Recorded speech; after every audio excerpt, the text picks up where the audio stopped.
Capítulo 17. Teias do infortúnio.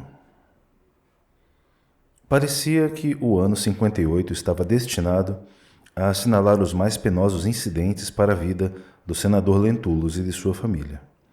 A morte de Calpurnia e o falecimento inesperado de Lívia, dolorosos acontecimentos que impuseram à casa um luto permanente, obrigaram Plínio Severus a aconchegar-se um pouco mais ao ambiente doméstico, onde instituíra uma trégua aos seus desatinos de homem ainda novo para viver em relativa calma ao lado da esposa.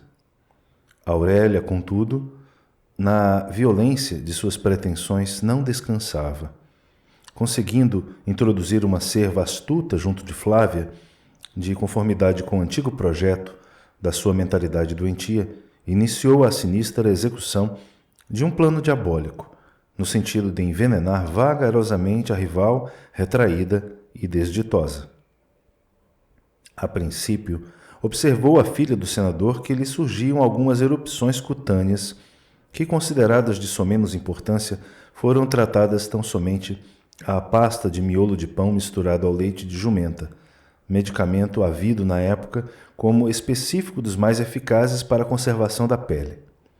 A esposa de Plínio, todavia, queixava-se incessantemente de fraqueza geral, apresentando o mais profundo desânimo.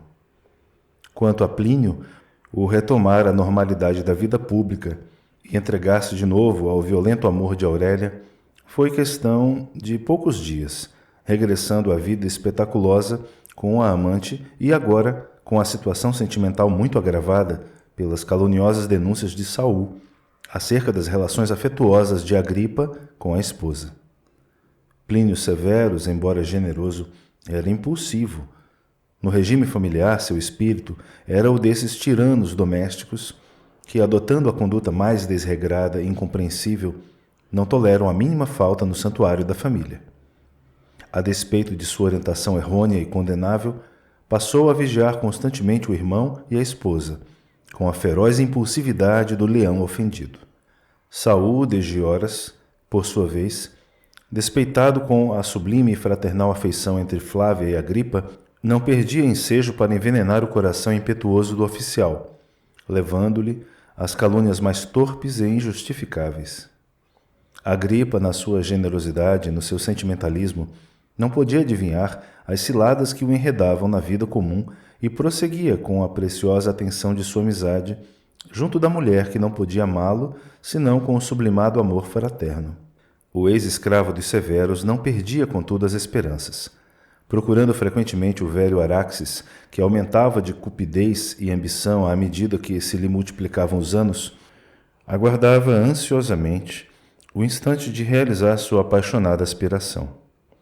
Observando que Flávia Lentulha dispensava funda afeição a Agripa, não trepidou em ver, sinceramente, nos seus menores gestos, uma prova de amor intenso e correspondido, procurando insinuar-se por todos os modos, a fim de captar-lhe igualmente o interesse e a atenção.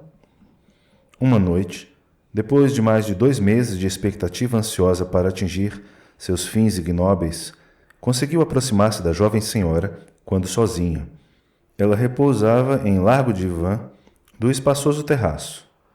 Do alto contemplavam-se os mais belos panoramas da cidade, então clareada pelo brilho das primeiras estrelas, na languidez suave do crepúsculo. As brisas cariciosas da tarde tranquila traziam sons de alaúdes e harpas, tangidos nas vizinhanças, como se fossem vozes harmoniosas do seio imenso da noite. Saul fixou a mulher cobiçada, observando-lhe o formoso e delicado semblante de Madonna, de uma palidez de neve, sob o domínio de um langor doentio e inexplicável. Aquela criatura representava o objeto de todas as suas aspirações violentas e rudes, a meta da sua felicidade impossível e impetuosa. Na materialidade dos seus sentimentos, não a podia amar como se fora um irmão, e sim com a brutalidade dos seus impuros desejos. Senhora, disse resoluto, depois de fitar-lhe o rosto demoradamente, há muitos anos espero um minuto como este para poder confessar-vos a enorme afeição que vos dedico. Quero-vos acima de tudo, até da própria vida. Sei que para mim estás num plano inacessível, mas que fazer se não consigo dominar esta adoração, este intenso amor de minha alma? Flávia abriu desmesuradamente os olhos serenos e tristonhos, tomada de penosa surpresa. Senhor Saul, revidou corajosamente, triunfando da sua emoção, serenai vosso ânimo. Se me tendes tamanha afeição, deixai-me no caminho dos meus deveres, onde precisa conservar-se toda mulher ciosa da sua virtude e do seu nome. Calai, portanto, vossas emoções neste sentido, porque o amor que me confessais não pode passar de um desejo violento e impuro. Impossível, senhora, ajuntou o liberto desesperado. Já fiz tudo para esquecer-vos. Tenho feito tudo o que era possível para afastar-me definitivamente de Roma, desde o dia infausto em que vos vi pela primeira vez. Regressei para Massília, decidido a nunca mais voltar. Porém, quanto mais me apartava da vossa presença, mais se me enchia a alma de tédio e de amargura. Fixei-me aqui novamente, onde tenho vivido da minha desventura e das minhas tristes esperanças. Por mais de 10 anos, senhora, tenho esperado pacientemente. Sempre tributei respeito às vossas indiscutíveis virtudes, aguardando que um dia cansasseis do esposo infiel que o destino colocou impiedosamente no vosso caminho. Agora pressinto que esgotastes o cálice das amarguras domésticas, porque não hesitastes em ceder ao afeto de Agripa. Desde que vos vi na companhia de um homem que não é o vosso marido, tremo de ciúmes, porque sinto que fostes talhada apenas para mim. Ardo em zelos, senhora, e todas as noites sonho intensamente com os vossos carinhos e com a doce ternura de vossas palavras, que me enchem a alma toda, como se de vós tão somente dependesse toda a felicidade da minha vida. Atendei aos apelos da minha afeição interminável. Não me façais esperar mais tempo, porque eu poderia morrer.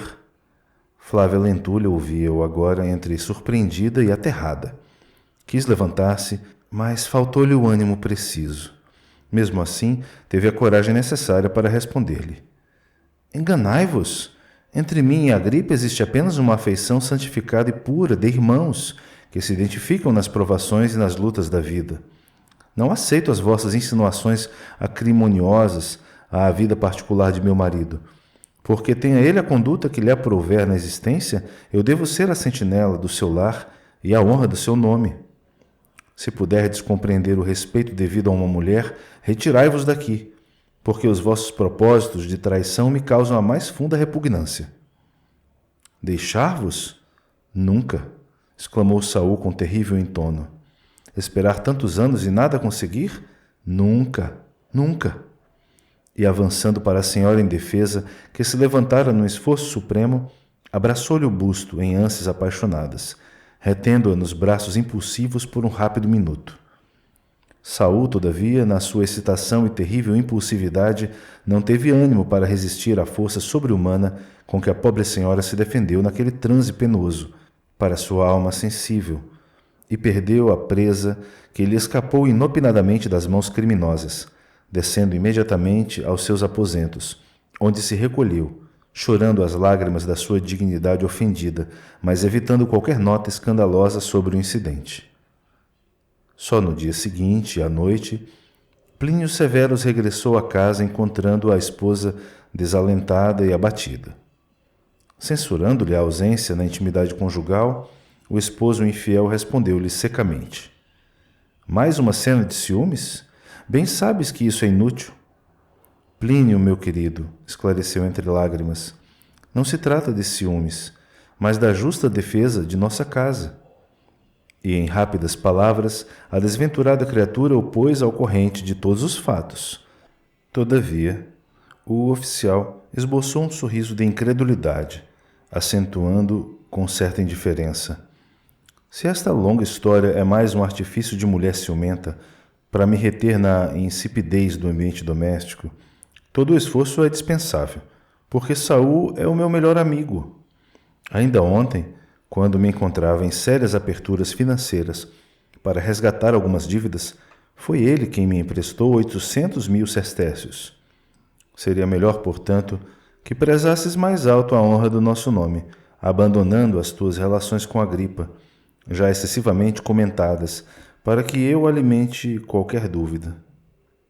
E assim falando, retirou-se novamente para os prazeres da vida noturna, enquanto a consorte sofria em silêncio o seu inominável martírio moral, sentindo-se abandonada e incompreendida, sem qualquer esperança.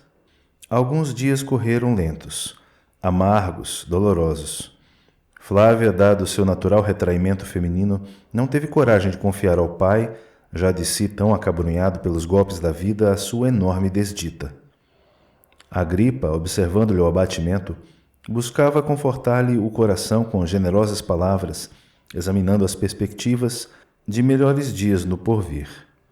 A pobre senhora, todavia, definhava a olhos vistos, sob o domínio das moléstias inexplicáveis que lhe dominavam os centros de força e sob a tortura íntima dos seus penosos segredos. Saúl, desde horas, como se tivesse todos os seus instintos assolados por aqueles minutos em que tivera entre os braços impetuosos a mulher dos seus desejos impulsivos, jurava intimamente possuí-la a qualquer preço, enchendo-se dos mais terríveis propósitos de vingança contra o filho mais velho de Flamínio. Foi assim que continuou a frequentar o palácio do Aventino, tomado das intenções mais sinistras.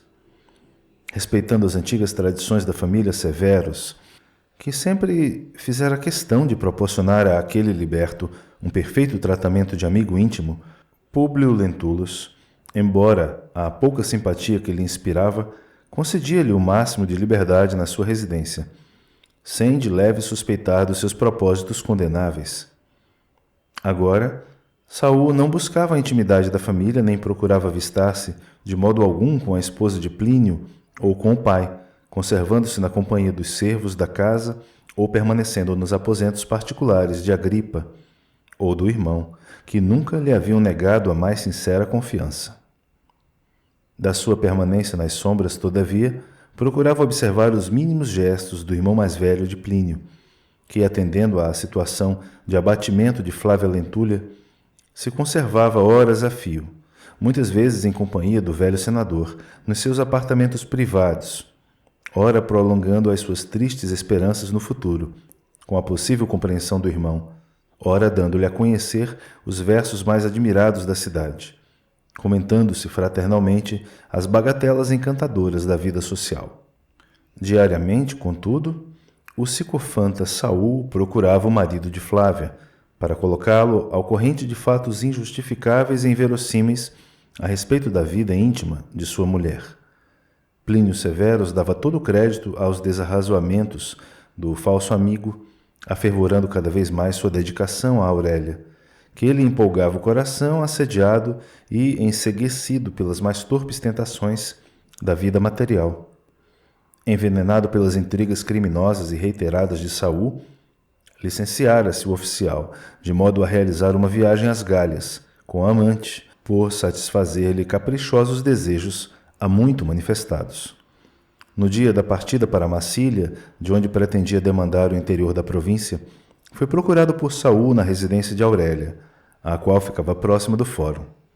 Ouvindo-lhe em febre de ódio as mais tremendas assacadilhas, terminadas com esta aleivosa sugestão: se queres verificar por ti mesmo a traição de Agripa e tua mulher, volta hoje à noite, furtivamente à tua casa, e busca penetrar inesperadamente no teu quarto.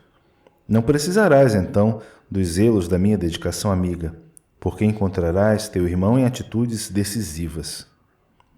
Naquele momento, Plínio Severus ultimava os preparativos de viagem, tendo mesmo pela manhã apresentado suas despedidas em casa, aos mais íntimos familiares.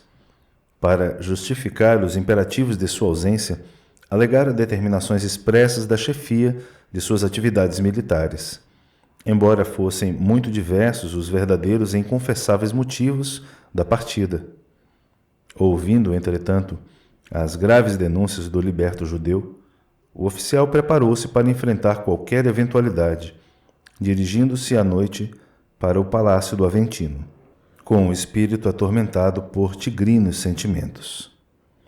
O ex-escravo, porém, que planejara executar seus projetos criminosos nas suas intenções impiedosas e terríveis, postou-se à noitinha, sem a cumplicidade natural de todos os servos da casa, nos apartamentos particulares de Agripa, procedendo de tal modo que os próprios escravos não poderiam atinar com a sua permanência nos aposentos referidos. À noite, Plínio Severus procurou a casa inopinadamente, com surpresa para alguns criados que tinham ciência de suas despedidas, e sem dizer palavra, enceguecido pelas calúnias injuriosas do falso amigo, penetrou cautelosamente no gabinete da esposa, ouvindo a voz despreocupada do irmão, embora não conseguisse identificar o que dizia. Abrindo um pouco a cortina sedosa e delicada, viu Agripa, nos seus gestos de carinho íntimo e fraterno, acariciando as mãos de Flávia, com um leve e doce sorriso. Por muito tempo, observou-lhes ansioso os menores gestos, surpreendendo-lhes as recíprocas demonstrações de suave estima fraternal, representados agora a seus olhos cegos de ódio e ciúme como os mais francos indícios de prevaricação e adultério. No auge da desesperação, abriu as cortinas num gesto brusco, penetrando a câmara conjugal como se fora um tigre atormentado. «Infames!» acentuou em voz baixa e enérgica, procurando evitar a escandalosa assistência dos criados. «Então é deste modo que manifestam o respeito devido à dignidade do nosso nome?» Flávia Lentulha, com os seus padecimentos físicos fundamente agravados, fez-se pálida de neve, enquanto Agripa enfrentava o terrível olhar do irmão, singularmente surpreendido. «Plínio, com que direito me insultas desta forma?» perguntou ele energicamente. «Saiamos daqui imediatamente. Discutiremos as tuas injuriosas interpelações no meu quarto. Aqui permanece uma pobre criatura enferma e abandonada pelo esposo que lhe humilha o nome e os melindres com a vileza de um proceder criminoso e injustificável. Uma senhora que requer o nosso amparo e o nosso respeito.» Os olhos de Plínio Severus fuzilavam de ódio, enquanto o irmão se levantou serenamente, retirando-se para os seus aposentos, acompanhado do oficial que fremia de raiva, agravada pela humilhação que lhe infligia a calma superior do adversário. Chegados, porém, aos aposentos de Agripa, o impulsivo oficial, depois de numerosas acusações e reprimendas, explodia em exclamações deste jaez. «Vamos! Explica-te, traidor! Então lanças a lama da tua ignomínia sobre o meu nome e te acovardas nesta serenidade incompreensível?» «Plínio», disse ponderadamente Agripa, obrigando o interlocutor a calar por alguns momentos, «é tempo de pôres termo aos teus desatinos. Como poderás provar semelhante calúnia contra mim, que sempre te desejei o maior bem? Qualquer comentário menos digno acerca da conduta de tua mulher é um crime imperdoável. Falo-te, nesta hora grave dos nossos destinos, invocando a memória irrepreensível de nossos pais e o nosso passado de sinceridade e confiança fraterna.» O impetuoso oficial quase se imobilizara, como um leão ferido, ouvindo essas ponderações superiores e calmas, enquanto Agripa continuava a externar suas impressões mais íntimas e mais sinceras.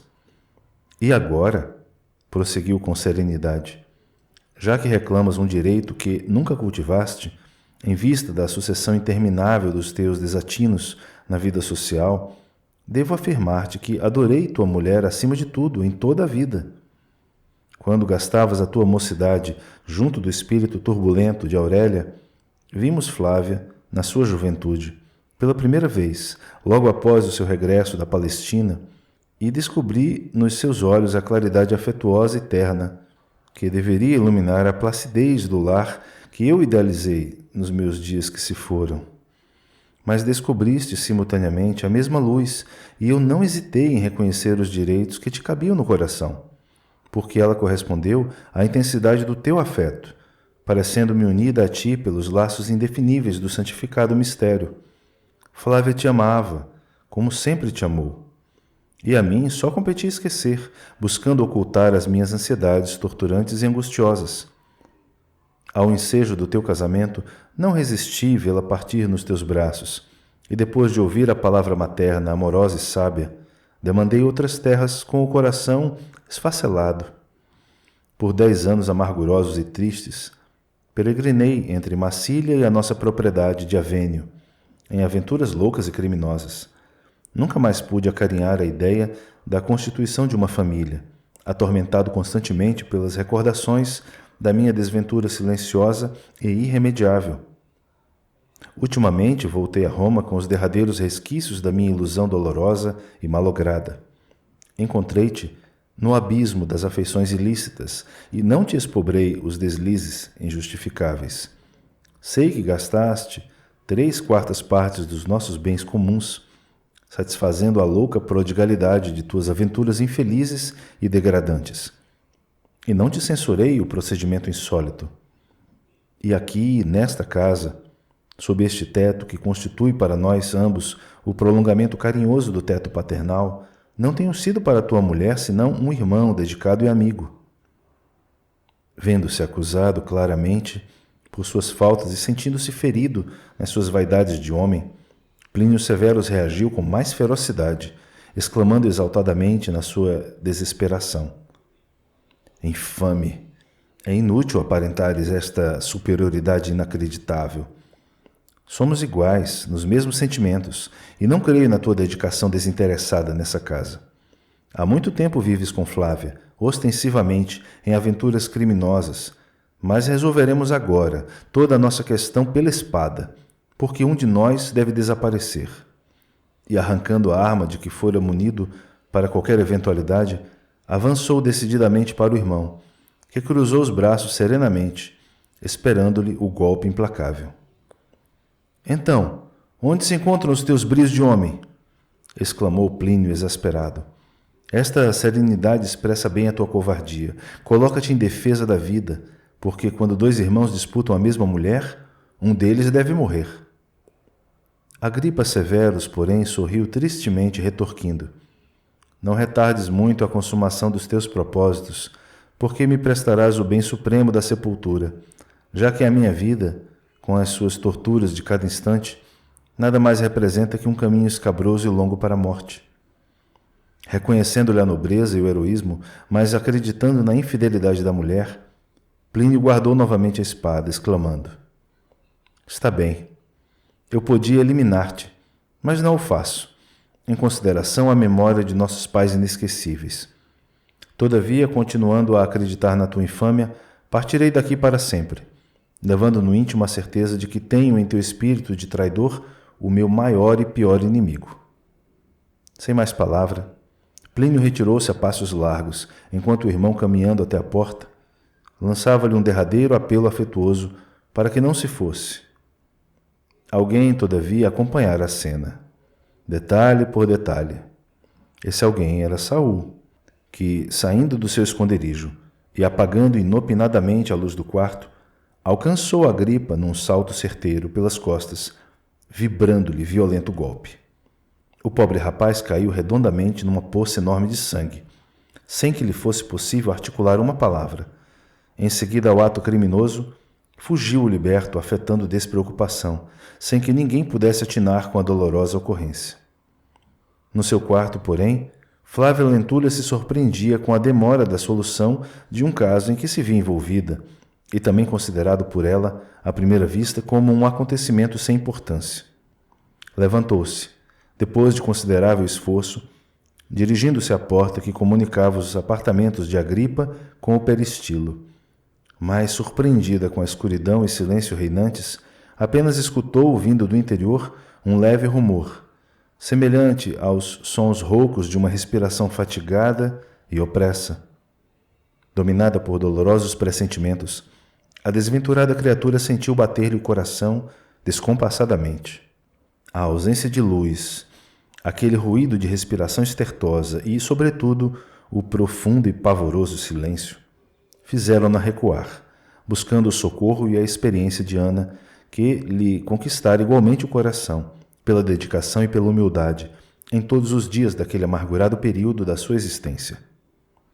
Gozando do respeito e da estima de todos, a velha criada de Lívia era agora quase a governanta da casa, a quem, por determinação dos senhores, todas as escravas do palácio do Aventino deviam obediência.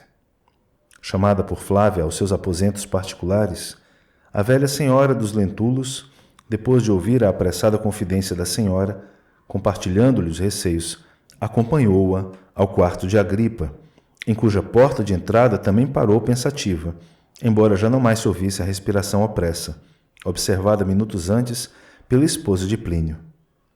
Senhora, disse afetuosa, estais abatida e ainda necessitais de repouso. Voltai ao quarto. Se algo houver que justifique os vossos receios, procurarei resolver o assunto junto de vosso pai, a quem cientificarei do que houver, lá no seu gabinete particular. Agradecida, Ana, respondeu a senhora, visivelmente emocionada. Concordo contigo, mas esperarei aqui no peristilo o resultado de tuas providências. Com uma prece, a antiga criada penetrou no aposento, fazendo um pouco de luz e parando o olhar, quase estarrecida. No tapete, o cadáver de Agripa Severus, caído de borco, descansava numa poça de sangue, que ainda corria do profundo ferimento aberto pela arma homicida de Saul. Ana precisou mobilizar todas as reservas de serenidade da sua fé para não gritar escandalosamente, alarmando a casa inteira. Ela, porém, que tantos padecimentos havia já experimentado em todo o curso da vida, não tinha grande dificuldade em juntar mais uma nota angustiosa ao concerto de suas amarguras, sofridas sempre com resignação e serenidade.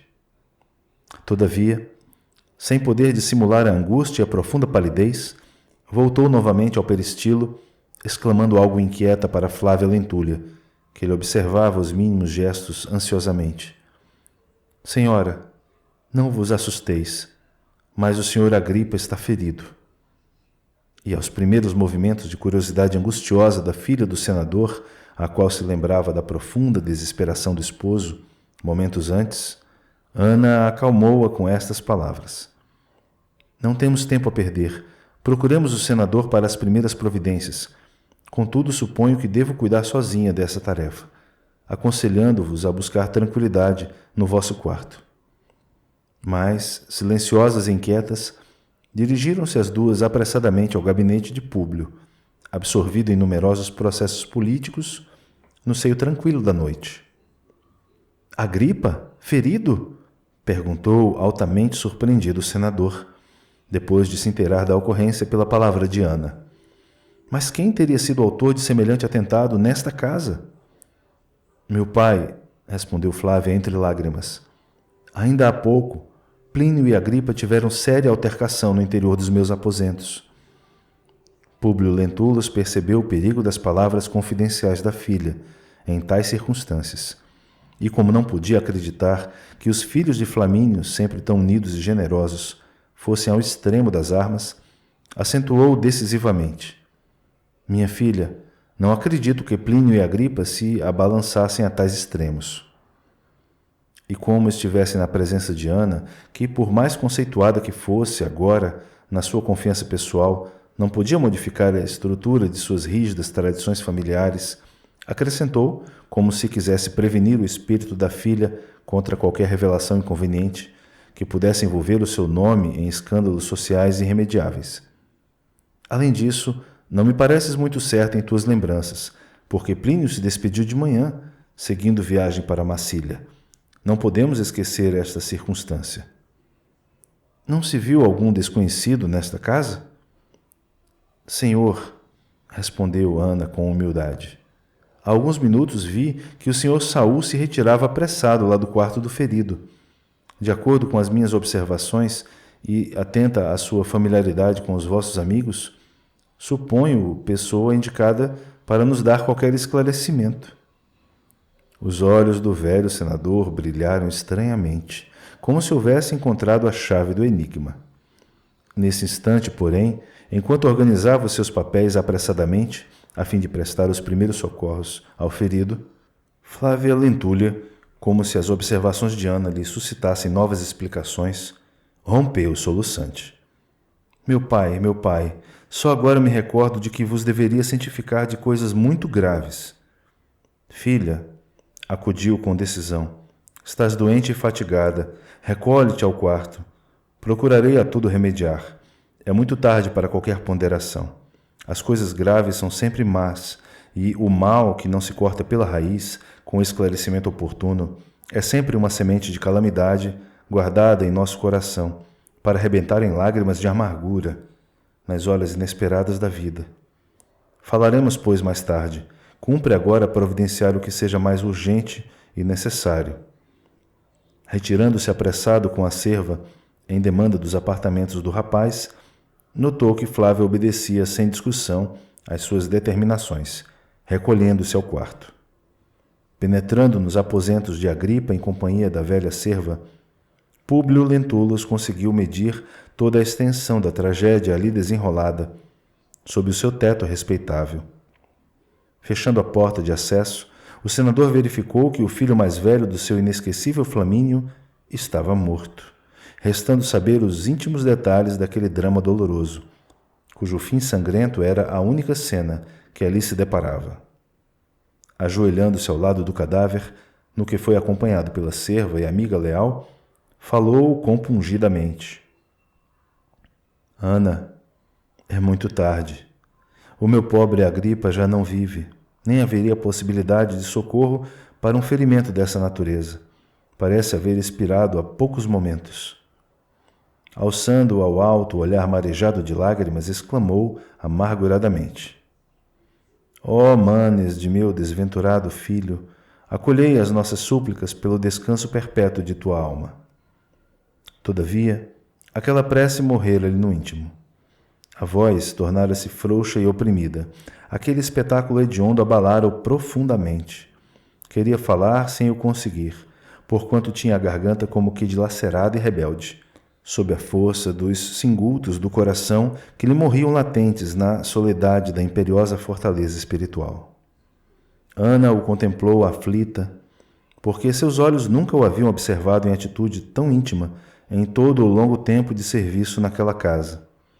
Públio Lentulus, aos seus olhos, era sempre o homem frio e impiedoso, em cujo peito pulsava um coração de ferro, que não podia vibrar senão às loucas vaidades mundanas. Naquele instante, contudo, entre assustada e comovida, observava que também o senador tinha lágrimas para chorar. De seus olhos sempre altivos, caíam lágrimas ardentes, que rolavam silenciosas e tristes sobre a cabeça inerte do rapaz, também considerado por ele um filho, como se nada mais lhe restasse, além do consolo supremo de abraçar carinhosamente os seus despojos, através do véu escuro de suas dúvidas angustiosas. Ana, profundamente tocada pela amargura daquela cena, exclamou com humildade, desejosa de confortar a dor imensa daquele mal sem remédio. Senhor, tenhamos coragem e serenidade. Nas minhas orações obscuras, sempre peço ao profeta de Nazaré que vos ampare do céu, confortando-vos o coração sofredor e desalentado. O pensamento do senador vagava no dédalo das dúvidas tenebrosas. Cotejando as observações da filha e as palavras de Ana, buscava descobrir no íntimo a intuição sobre a culpabilidade do delito. A qual dos dois, Plínio ou Saul, deveria imputar a autoria do atentado nefando? Ele que decidira tantos processos difíceis na sua vida, ele que era senador e não perdia também ensejo de participar dos esforços da edilidade romana, sentia agora a dor suprema de exercer a justiça em sua própria casa, na perspectiva da destruição de toda a aventura de seus filhos muito amados. Ouvindo, porém, as expressões consoladoras da serva, recordou a figura extraordinária de Jesus Nazareno. Sua doutrina de piedade e misericórdia a tantos fortalecia para afrontar as situações mais ríspidas da vida, ou para morrer heroicamente como sua própria mulher. Dirigindo-se então à criada com intimidade imprevista, em gesto comovedor de simplicidade generosa, qual a serva jamais lhe observara em qualquer circunstância da vida doméstica, disse: Ana, nunca deixei de ser um homem enérgico em toda a minha vida, mas chega sempre um momento em que o nosso coração se sente acabrunhado diante da rudeza das lutas que o mundo nos oferece, com as suas desilusões amargas e dolorosas. Se és tão somente uma serva, eu sei hoje apreciar-te o coração, embora tardiamente. Uma lágrima espontânea embargava-lhe a voz, porém o velho patrício continuava. Em toda a minha existência, tenho julgado uma imensidade de processos, de várias naturezas, relativos à justiça do mundo, mas de tempos a esta parte, parece-me que estou sendo julgado pela força incoercível de uma justiça suprema, cujos tribunais não se encontram na terra. Desde a morte de Lívia, sinto o coração modificado, a caminho de uma sensibilidade, para mim, até então desconhecida. A aproximação da velhice parece um prenúncio da morte de todos os nossos sonhos e esperanças. Diante deste cadáver, que certamente vai aumentar a sombra dos nossos segredos de família, sinto quão dolorosa é a tarefa de justificar os nossos entes amados. E já que te referes ao Mestre de Nazaré, cuja doutrina de paz e fraternidade a tantos tem ensinado a morrer com resignação e heroísmo supremos pela vitória da cruz dos teus martírios terrestres, como procederia ele num caso destes, em que as mais tremendas dúvidas me pairam no coração quanto à culpabilidade de um filho muito amado? Senhor, respondeu Ana com humildade, fundamentalmente comovida ante aquela prova de consideração e afeto. Muitas vezes, Jesus nos ensinou que jamais devemos julgar, para não sermos também julgados. O senador se surpreendia ao receber de uma criatura tão simples e tão inculta, aos seus olhos, essa maravilhosa síntese da filosofia humana, repassando no espírito o seu doloroso pretérito. Mas, aventou como se quisesse justificar-se a si mesmo dos erros profundos do seu passado de homem público, os que não julgam perdoam e esquecem, e se mandam às leis da vida que sejamos agradecidos ao bem que se nos faça, não podemos perdoar ao mal que se nos atira no caminho. Ana, porém, não perdeu o ensejo de consolidar o ensinamento evangélico, acrescentando com doçura. Mesmo na minha terra, a lei antiga mandava que se cobrasse olho por olho e dente por dente, mas Jesus de Nazaré, sem destruir a essência dos ensinos do templo, esclareceu que os que mais erram no mundo são os mais infelizes e mais necessitados do nosso amparo espiritual, recomendando na sua doutrina de amor e caridade não perdoássemos uma vez só, mas 70 vezes 7 vezes. Públio Lentulus admirava-se de aprender aqueles generosos conceitos da sua criada, dentro dos princípios do perdão irrestrito. Perdoar? Nunca o fizera em suas porfiadas lutas no mundo. Sua educação não admitia piedade ou comiseração para os inimigos, porque todo perdão e toda humildade significavam para os de sua classe traição ou covardia. Lembrava-se, porém, agora de que em numerosos processos políticos poderia haver perdoado e que em muitas circunstâncias da sua vida poderia ter fechado os olhos da sua severidade com um amoroso esquecimento. Sem saber a razão, como se uma energia ignorada lhe conduzisse o pensamento aos tempos idos, suas lembranças se transportaram ao período remoto de sua viagem à Judéia, revendo com os olhos da imaginação a cena em que, com o seu rigorismo, escravizara impiedosamente um mísero rapaz. Sim, também aquele jovem se chamava Saul, e ele trazia agora o cérebro ralado por dúvidas atrozes entre aquele Saul liberto dos seus amigos e a figura de Plínio, sempre guardada no seu conceito num halo de amor e generosidade. Perdoar?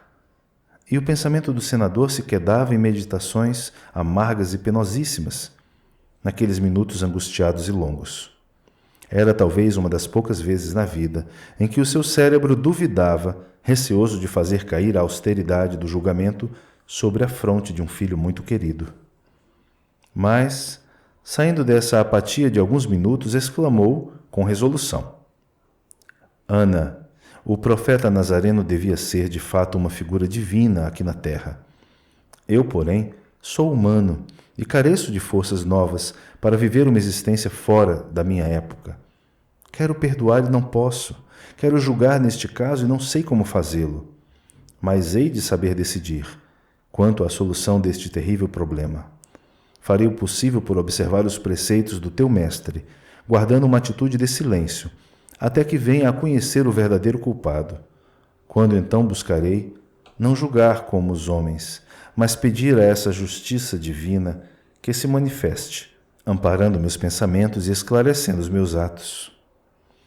E como se retomasse a sua energia usual para as lutas da vida, o velho patrício sentenciou: agora trataremos da vida nas suas realidades dolorosas.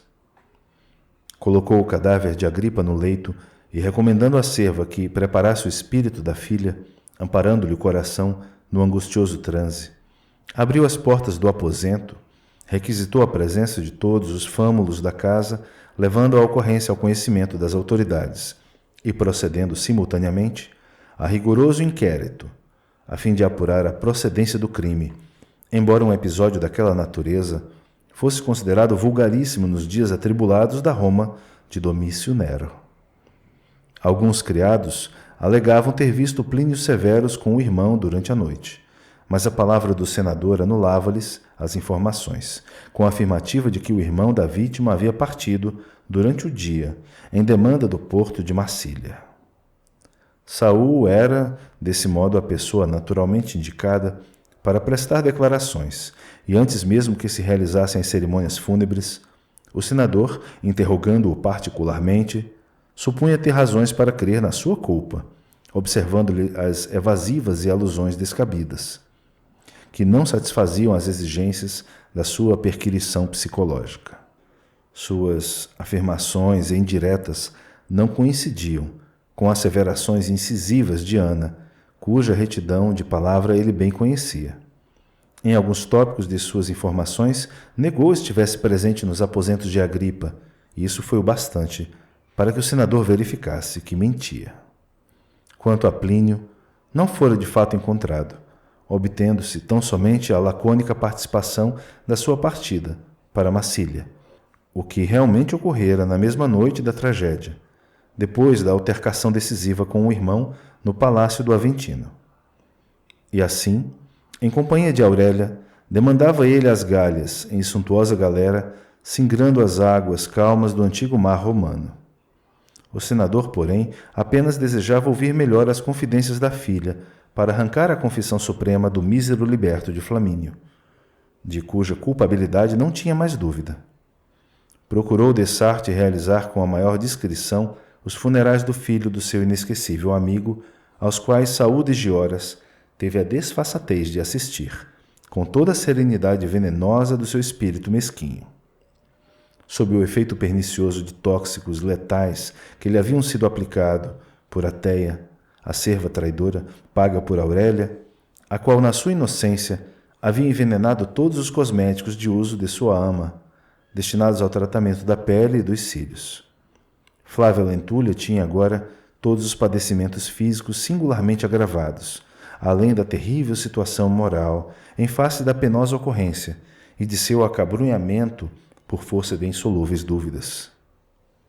Aquele mal da infância parecia reviver, porque o corpo novamente se abria em chagas dolorosas, enquanto os olhos pareciam seriamente atacados de moléstia implacável. 3 dias depois das exéquias de Agripa, Públio Lentulus, fundamente penalizado, ouviu-lhe o depoimento íntimo e angustioso, com o máximo de atenção amorosa e interessada. Fim do relato minucioso da filha, cujas desventuras conjugais lhe tocavam o âmago do coração, o velho senador requereu o novo interrogatório de Saúl, com a sua presença, mas, enviando emissário à procura do liberto de Flamínio, ficara atônito com uma nova surpresa.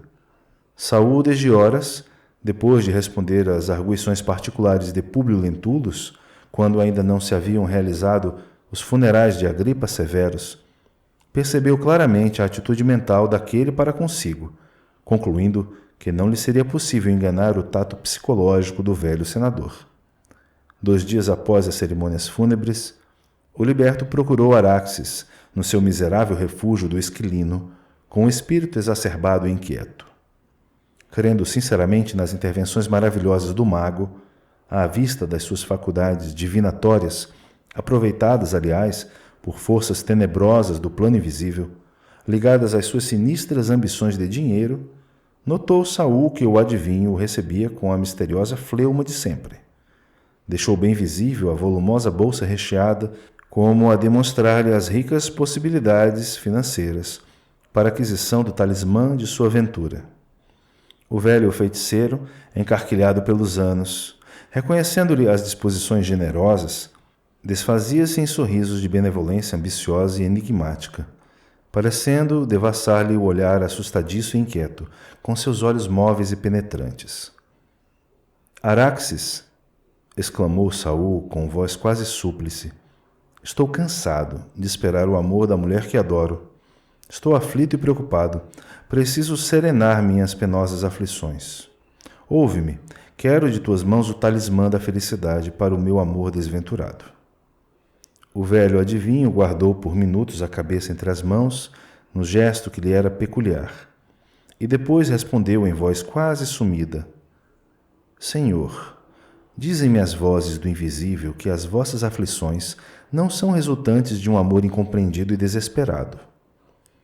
Mas o liberto de Flamínio, que sofria o mais fundo desespero de consciência por haver eliminado um amigo e benfeitor, em plena floração de juventude, cortou-lhe a palavra, exclamando incisivamente: Como ousas contradizer-me, feiticeiro infame? Araxes, todavia, com um brilho estranho nos olhos buliçosos, revidou com presteza: Julgais-me então um feiticeiro infame? Nem por isso, todavia, deixarei de falar a verdade quando a verdade me convenha. Pois repito o que disse, mas a que verdades misteriosas aludes em tuas vagas afirmativas? Falou o liberto, fundamente exasperado. A verdade, meu amigo, dizia o mago com serenidade quase sinistra, é que se estáis tão perturbado é somente porque sois um criminoso. Assassinastes friamente um benfeitor e amigo, e a consciência do celerado teme a implacável ação da justiça. Cala-te, miserável! Como o soubeste? Exclamou Saul, excitadíssimo, ao mesmo tempo que arrancava o punhal de entre as dobras do manto. E, avançando para o velho indefeso, acrescentava com voz cavernosa: Já que as tuas ciências ocultas te proporcionam conhecimentos perniciosos à tranquilidade alheia, deveis também desaparecer. Araxes compreendeu que o momento era decisivo. Aquele homem, arrebatado, era capaz de eliminá-lo de um só golpe. Medindo a situação num relance e movimentando toda a sua argúcia para conservar os bens da vida, esboçou um sorriso fingido e complacente, exclamando: Ora, ora, se falei a verdade, foi somente para poder desavaliar os meus poderes espirituais, porquanto, se é do vosso desejo, poderei integrar-vos imediatamente na posse do necessário talismã. Com ele sereis profundamente amado pela mulher de vossas preferências. Com ele modificareis os mais íntimos sentimentos dessa criatura que adorais e que vos fará então a felicidade de toda a vida. Quanto ao mais, não sois o primeiro a tirar a vida de um semelhante, porque todos os dias me aparecem fregueses nas vossas condições, batendo esta porta. Além disso, entre nós deve existir grande confiança recíproca, porque sois meu cliente há mais de 10 anos. Ouvindo-lhe as palavras benevolentes e serenas, o liberto de Flamínio guardou novamente a arma, considerando novas perspectivas de felicidade e concordando em tudo com o adivinho, que, fazendo-o sentar-se, lhe ocupou a atenção por mais de 1 hora com a descrição de fatos idênticos aos que lhe ocorriam, demonstrando teoricamente a eficiência dos seus amuletos miraculosos. Ia à palestra em boa forma, quando Saul lhe solicitou a entrega imediata do talismã, porquanto desejava experimentar-lhe o efeito naquele mesmo dia, ao que Araxes respondeu presuroso: O vosso talismã está pronto.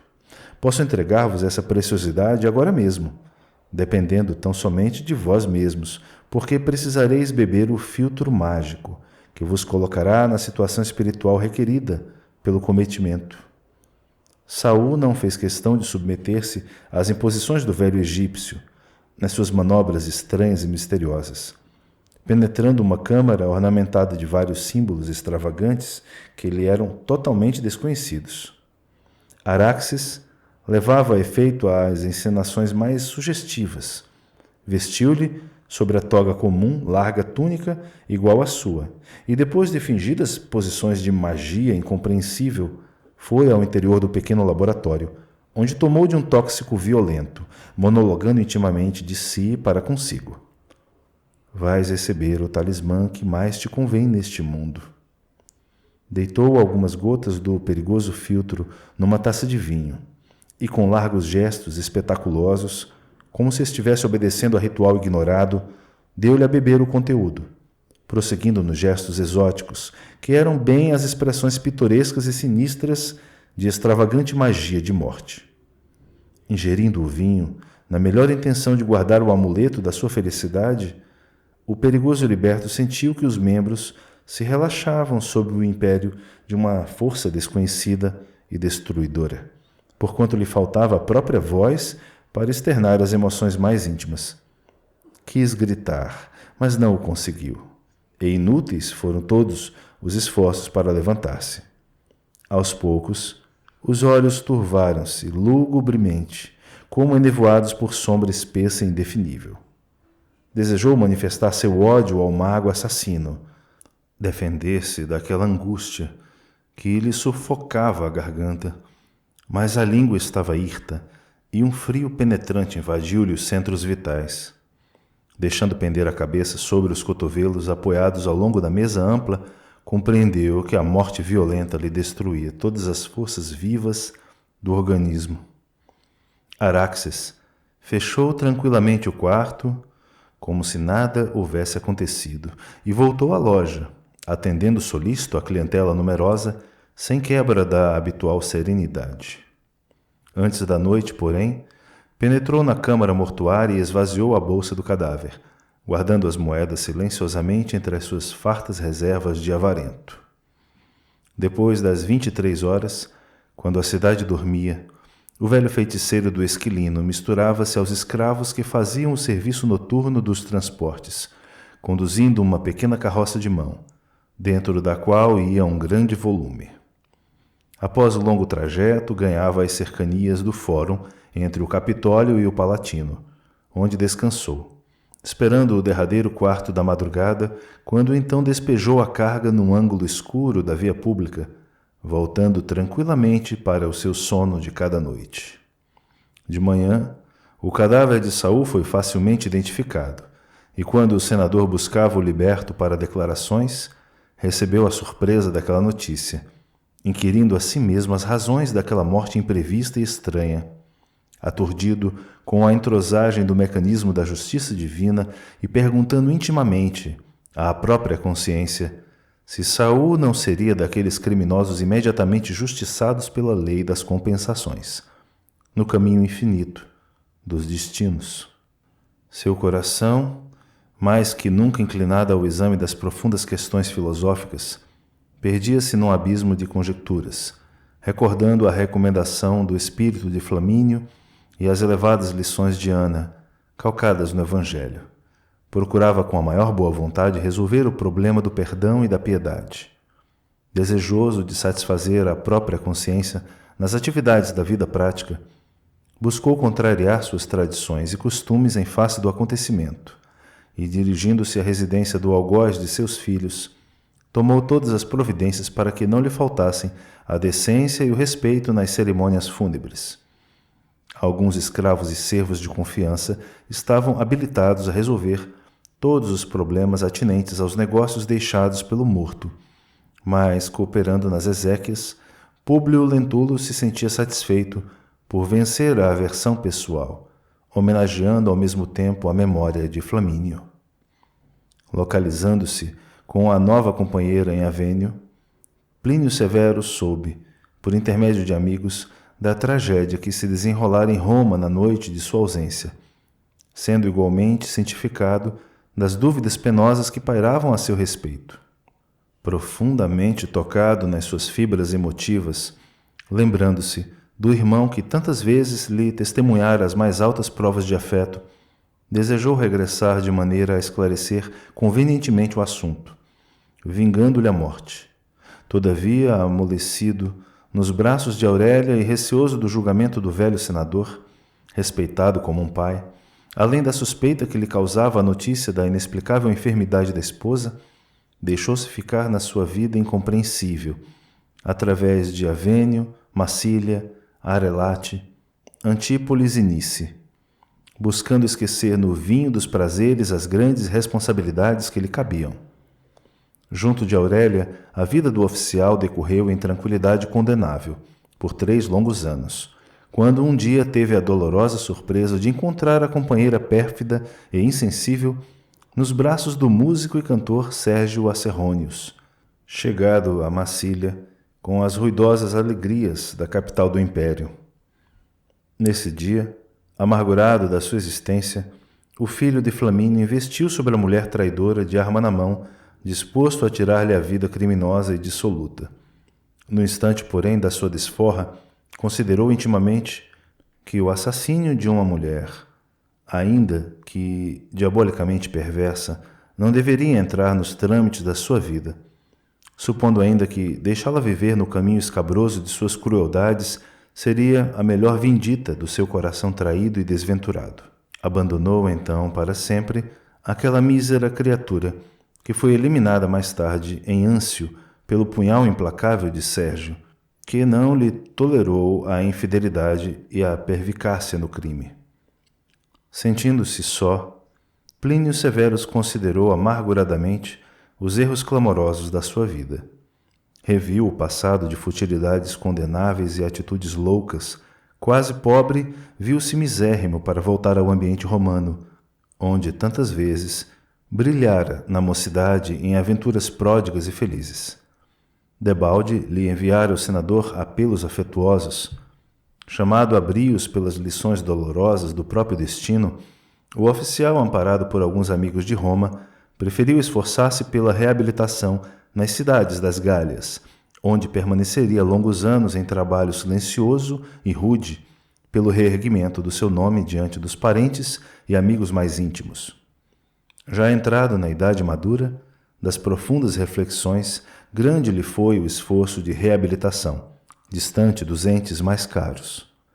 Quanto ao velho senador, resistiu decididamente dentro da sua rígida estrutura espiritual aos golpes aspérrimos do destino, fazendo da luta de cada dia o melhor caminho de esclarecimento.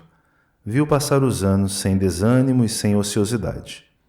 Desde os trágicos acontecimentos em que Agripa e Saul haviam perdido a vida misteriosamente, com o abandono definitivo do marido, Flávia Lentúlia tinha a saúde abalada para sempre. Na epiderme, os venenos de Ateia haviam sido acumulados e vencidos pelas substâncias medicamentosas aplicadas, mas a luz dos seus olhos fora aniquilada para todo sempre. Desalentada e cega, encontrou, porém, no coração generoso de Ana o carinho materno que lhe faltava em tão penosas circunstâncias da vida. A constituição física do senador, contudo, resistia a todos os embates e infortúnios. Entre os esforços de carinhosa assistência à filha e as lides políticas que lhe tomavam o máximo de atenção, seus dias decorreram cheios de lutas acerbas, mas silenciosos e tristes como sempre. Em seu espírito havia agora as melhores e mais sinceras disposições para aprender a essência sagrada dos ensinamentos do cristianismo. E foi assim que o seu coração penetrou o crepúsculo da velhice, como se as sombras fossem clarificadas por estrelas cariciosas e suaves. No seu íntimo permanecia uma serenidade imperturbável, mas na vida do homem corria o sopro inquieto do esforço pelas realizações do seu tempo. O coração estava resignado com as desilusões penosas e amargas do destino, mas no poder supremo do império estava um tirano que precisava cair, em benefício das construções do direito e da família. E por isso, junto de numerosos companheiros, entregou-se ao trabalho sutil da política interna para a queda de Domício Nero, que prosseguia avassalando a cidade com os espetáculos odiosos do seu nefando reinado.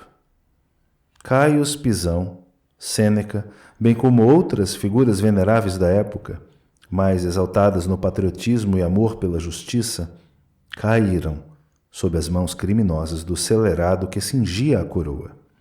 Mas Públio Lentulus, ao lado de outros irmãos de ideal, que trabalharam no silêncio e na sombra da diplomacia secreta, junto dos militares e do povo, esperou pela morte ou pelo banimento do tirano, aguardando as claridades do futuro, surgidas com o efêmero reinado de Sérgio Sulpício Galba, que, no dizer de Tácito, teria sido por todos considerado digno do governo supremo do império, se não houvesse sido imperador.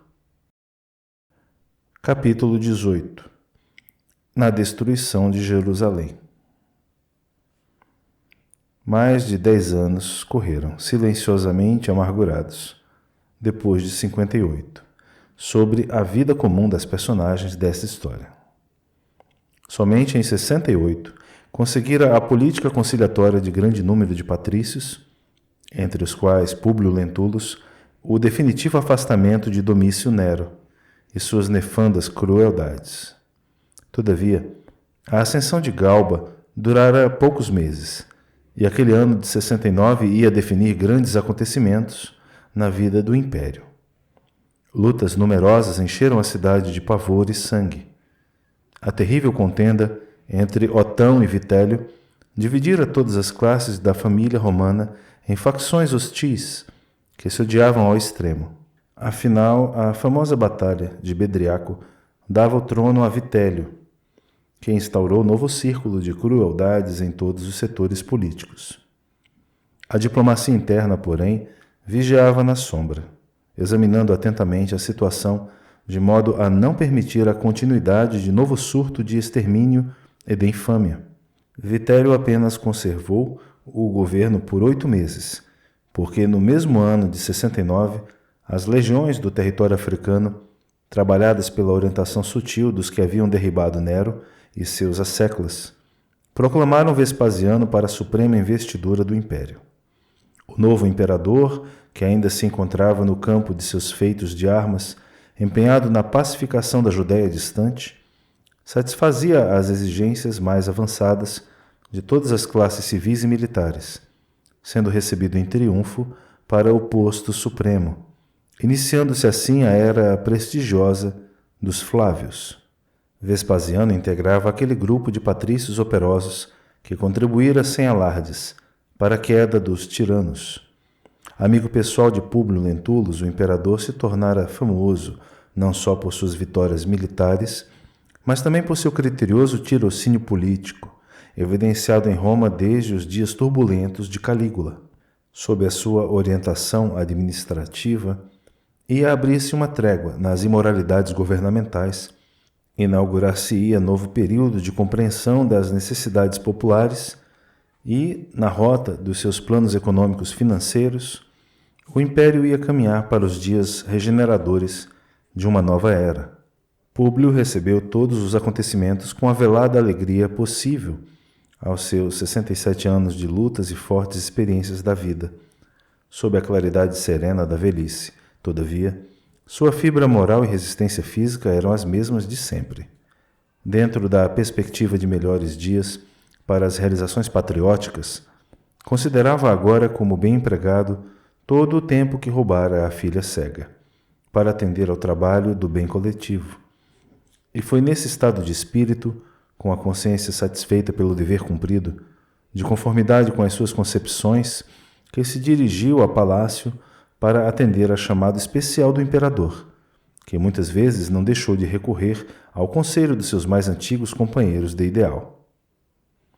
Senador, disse Vespasiano na intimidade tranquila de um dos magníficos gabinetes da residência imperial, mandei chamá-lo para me amparar com a sua tradicional dedicação ao império, na solução de assunto que julgo de suma importância. Dizei, Augusto, respondeu Públio comovido. Mas o imperador gentil cortou-lhe a palavra. Não, meu caro, entendamo-nos com a velha intimidade de outros tempos. Deixemos por um instante os protocolos. E vendo que o senador esboçava um sorriso de reconhecimento à sua palavra fluente e generosa, continuou a expor a questão que o interessava.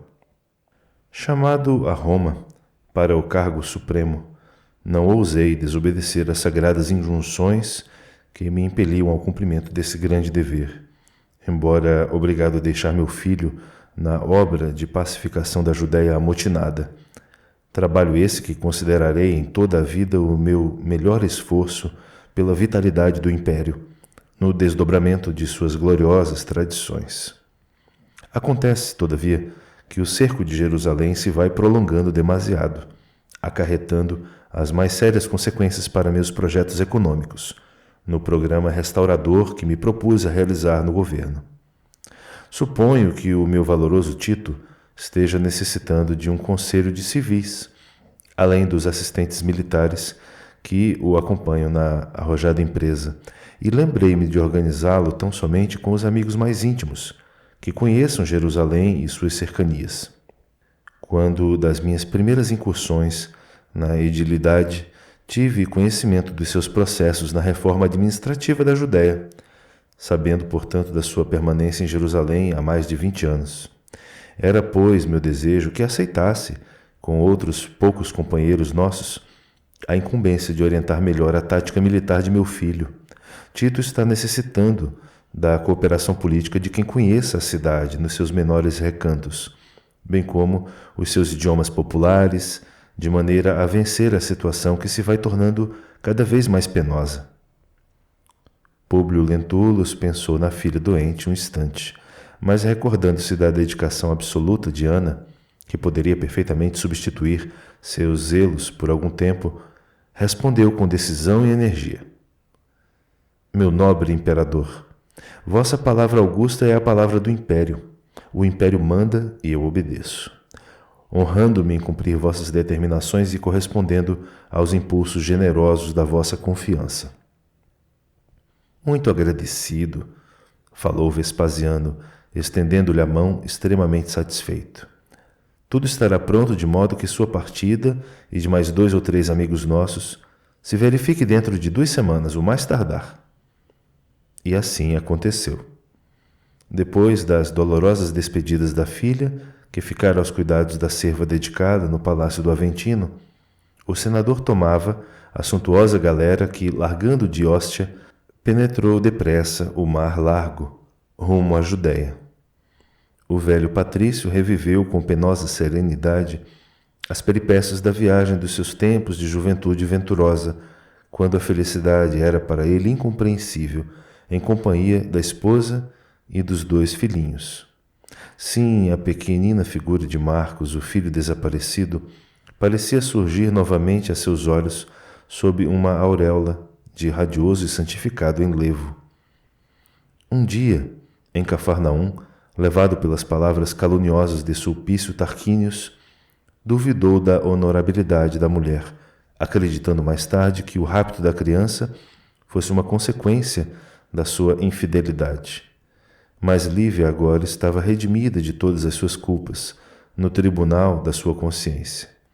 Seus sacrifícios domésticos e a morte heróica no circo constituíam a prova máxima da sublimada pureza do seu coração.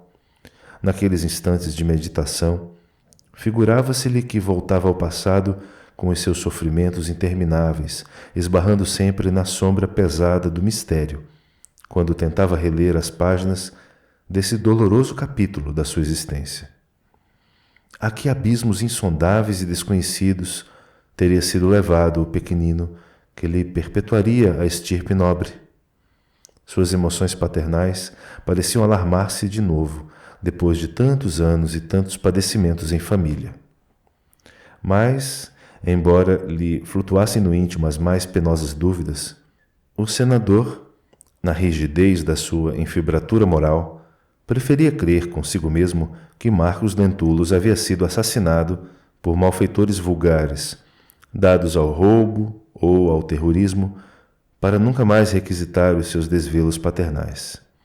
Assim queria crer, mas aquela viagem afigurava-se-lhe uma análise de suas lembranças mais queridas e mais pungentes. De tarde, ao suave clarão do crepúsculo no Mediterrâneo, parecia-lhe ver ainda o vulto de Lívia acalentando o pequenino, ou falando-lhe ao coração em termos afetuosos de consolação, supondo lobrigar igualmente a figura de Comênio, o servo de confiança entre os subalternos e escravos. Em companhia de 3 outros conselheiros civis, chegou sem maior dificuldade ao destino, colocando-se esse reduzido conselho de íntimos do imperador à imediata disposição de Tito, que ele aproveitou os pareceres, utilizando com grande êxito as suas opiniões, filhas de larga experiência da região e dos costumes. O filho do imperador era generoso e leal para com todos os compatriotas, que o consideravam como benfeitor e amigo. Mas para os adversários, Tito era de uma crueldade sem nome. Em torno da sua figura ardente e desassombrada, desdobravam-se legiões numerosas de soldados que combatiam encarniçadamente. O cerco de Jerusalém, terminado em 70, foi um dos mais impressionantes da história da humanidade. A cidade foi sitiada justamente quando intermináveis multidões de peregrinos, vindos de todos os pontos da província, se haviam reunido junto ao templo famoso para as festas dos pães ázimos. Daí o excessivo número de vítimas e as lutas acérrimas na célebre resistência. O número de mortos nos terríveis encontros elevou-se a mais de 1 milhão, fazendo os romanos quase 100.000 prisioneiros, dos quais 11.000 foram massacrados pelas legiões vitoriosas, depois da escolha dos homens válidos entre cenas penosas de sangue e de selvageria por parte dos soldados. O velho senador sentia-se amargurado com aqueles pavorosos espetáculos de carnificina, mas cumpria-lhe desempenhar a palavra dada e era com o melhor espírito de coragem que dava pleno cumprimento ao seu mandato. Seus pareceres e conhecimentos foram muitas vezes utilizados com êxito, tornando-se íntimo conselheiro do filho do imperador.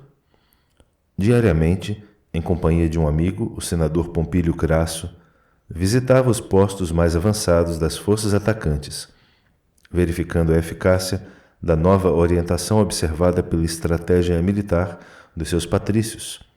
Os chefes de operações várias vezes lhes chamaram a atenção para não avançarem muito em suas atitudes de desassombro. Mas Públio Lentulus não manifestava o menor receio, realizando, na sua idade, minuciosos serviços de reconhecimento topográfico da famosa cidade. Afinal, na véspera da queda de Jerusalém, já se lutava quase corpo a corpo em todos os pontos de penetração, havendo incursões de parte a parte nos campos inimigos, com recíprocas crueldades contra todos os que tivessem a infelicidade de cair prisioneiros. Apesar do zelo de que eram cercados, Públio e o amigo, em virtude da coragem de que davam testemunho, caíram nas mãos de alguns adversários que, ao lhes observarem a indumentária de altos dignatários da corte imperial, os conduziram imediatamente a um dos chefes da desesperada resistência, instalado num casarão à guisa de quartel próximo da Torre Antônia. Públio Lentulus, observando as cenas de selvageria e sangue da plebe anônima e amotinada que exterminava numerosos cidadãos romanos sob as suas vistas, lembrou a tarde dolorosa do Calvário, em que o piedoso profeta de Nazaré sucumbira na cruz, sob a vozeada terrificante das multidões enfurecidas.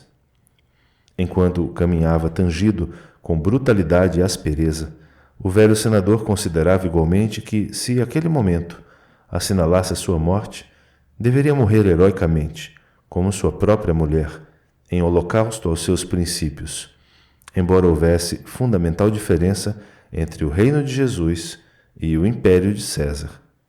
A ideia de deixar Flávia Lentúlia órfã do seu afeto preocupava-lhe o íntimo. Todavia, ponderava que a filha teria no mundo a dedicação generosa e assídua de Ana, bem como o amparo material da sua fortuna. Foi nesse estado de espírito, surpreso com a sucessão dos acontecimentos, que atravessou longas ruas, cheias de movimento, de gritos, de impropérios e de sangue. Jerusalém, tomada de assombro, mobilizava as derradeiras energias para evitar a ruína completa. Ao cabo de algumas horas, extenuados de fadiga e sede, Públio e o amigo foram introduzidos no sombrio gabinete de um chefe judeu, que expedia as mais impiedosas ordens de suplício e morte para todos os romanos presos, revidando as atrocidades do inimigo. Bastou que Públio fitasse aquele velho israelita de traços característicos para procurar sofregamente uma figura semelhante no acervo de suas lembranças mais íntimas e mais remotas. Não pôde, porém, de pronto, identificar aquela personagem. O velho chefe, contudo, pousou nele o olhar astuto e, fazendo um gesto de satisfação, exclamou com uma chispa de ódio a lhe transparecer de cada palavra. Ilustríssimos senadores, enfatizou com ironia e desprezo, eu vos conheço de longos anos.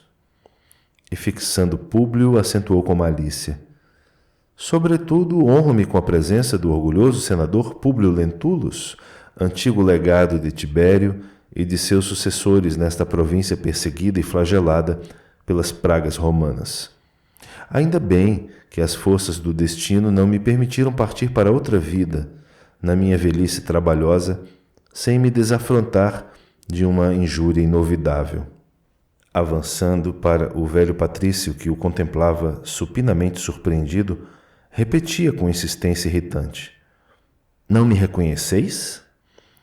O senador, porém, tinha o semblante a evidenciar o seu penoso abatimento físico em face daquela rude provação da sua vida. Debalde encarava a figura franzina e maquiavélica de André de Gioras, agora com elevado ascendente nos trabalhos do templo famoso, em vista da fortuna que conseguira amealhar. Verificando a impossibilidade de ser identificado pelo prisioneiro, cuja presença ali mais o interessava e que lhe respondera a todas as perguntas com silencioso gesto negativo, o velho judeu retornou com sarcasmo.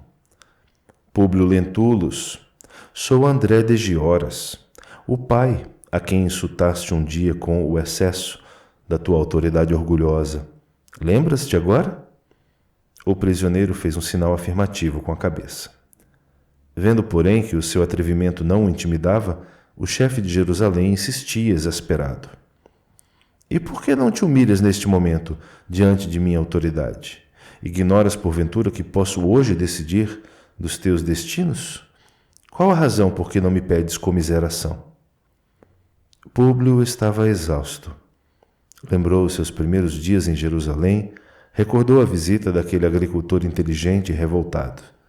Procurou rememorar intimamente as providências que adotara na qualidade de homem público, a fim de que o filho do judeu voltasse ao lar paterno, não se lembrando de haver destilado tanto fel naquele coração irresignado.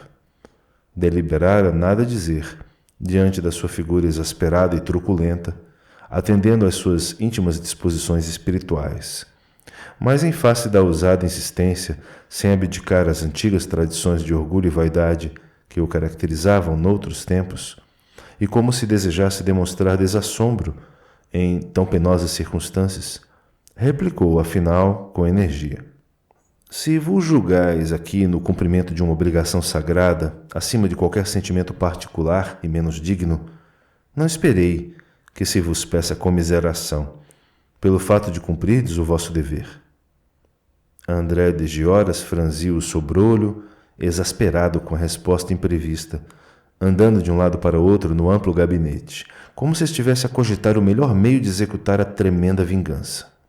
Depois de alguns momentos de sombrio silêncio, como se houvesse chegado a uma conclusão condigna dos seus tigrinos projetos, chamou com voz soturna um dos guardas numerosos, ordenando: Vai depressa e dize a Ítalo, de minha parte, que deve aqui estar amanhã, às primeiras horas, de modo a cumprir minhas determinações.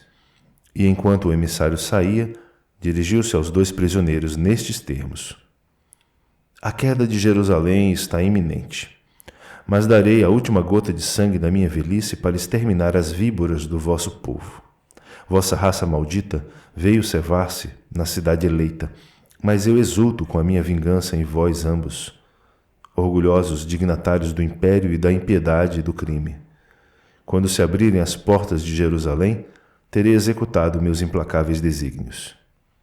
Calando-se, bastou um gesto para que os 2 amigos fossem atirados numa enxovia escura e úmida, onde passaram uma noite terrível de conjecturas dolorosas, trocando amarguradas confidências. Na manhã seguinte, eram chamados à suprema prova. Já se ouviam na cidade os primeiros rumores das forças romanas vitoriosas, entregando-se ao terror e ao saque da população humilhada e inerme. Por toda parte, o êxodo precipitado de mulheres e crianças em gritaria infernal e angustiosa. Mas, naquele casarão de grossas paredes de pedra, refugiara-se considerável número de chefes e combatentes para a resistência suprema. Públio e Pompílio foram conduzidos a uma sala ampla, de onde podiam ouvir o ruído crescente da vitória das armas imperiais, depois de lances dramáticos e cruentos, em tanto tempo de terror, de rapina e de luta. Todavia, ali, naquele compartimento espaçoso e fortificado, tinha à frente centenas de guerreiros armados e alguns chefes políticos da resistência israelita que os contemplavam.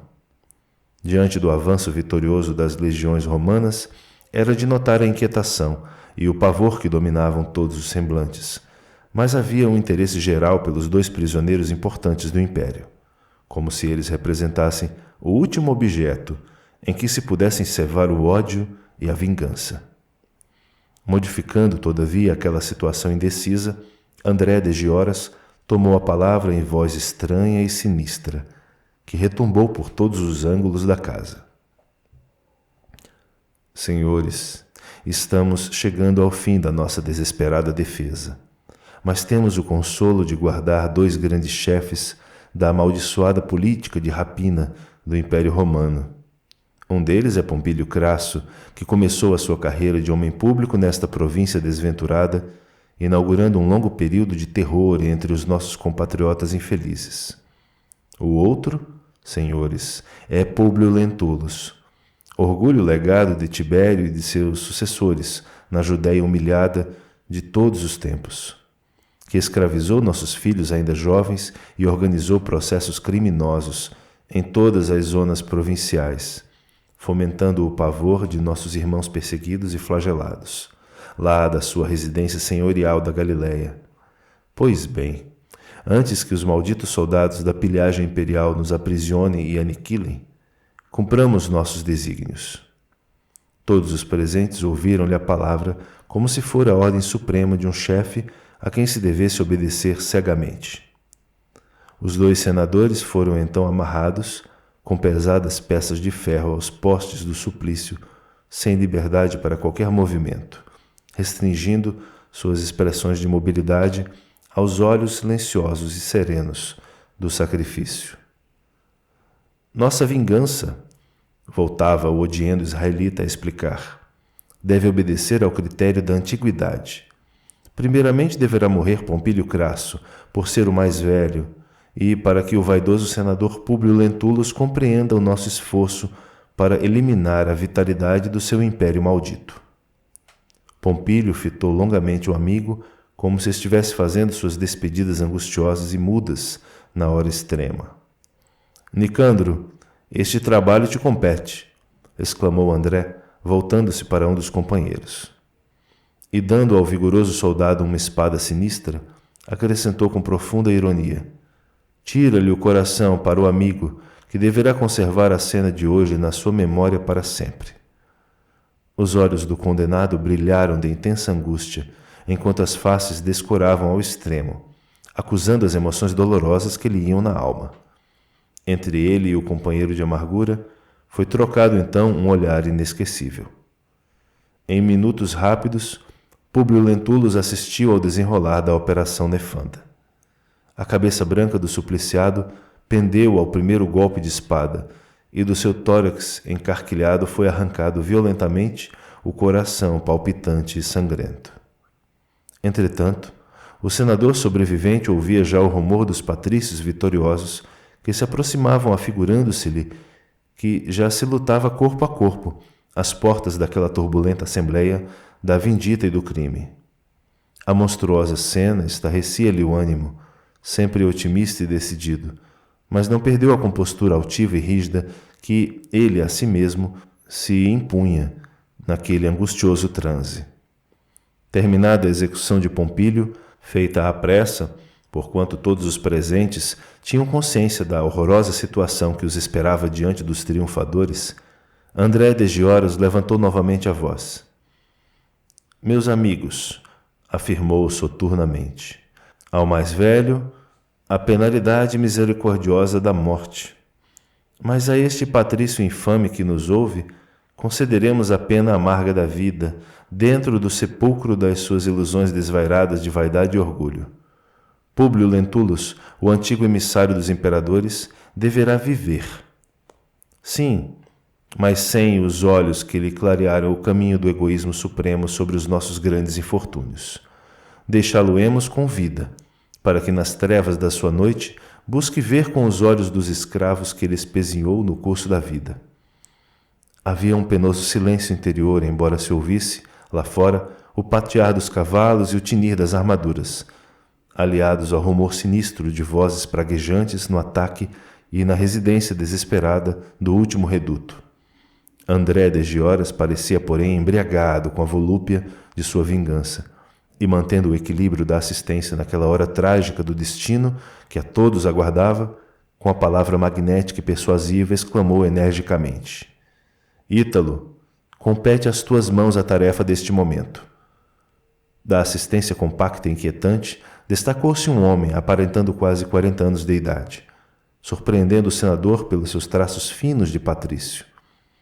Seus olhares encontraram-se e ele supôs descobrir naquela alma um laço de afinidade estranha e incompreensível.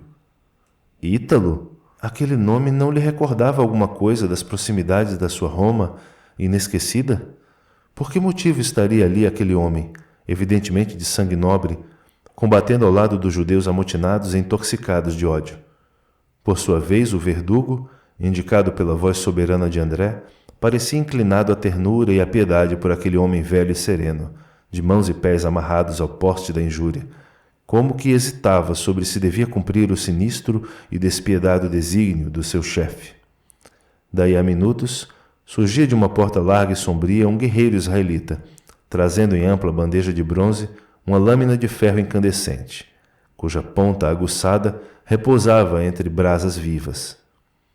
Contemplando com interesse a enigmática figura de Ítalo, na vitalidade da idade adulta, o senador silencioso não podia dissimular a curiosidade em face do seu vulto ereto e delicado. André, porém, gozando o quadro e percebendo a acurada atenção do condenado, arrancou-o daquele estado de conjecturas e surpresas, ironizando.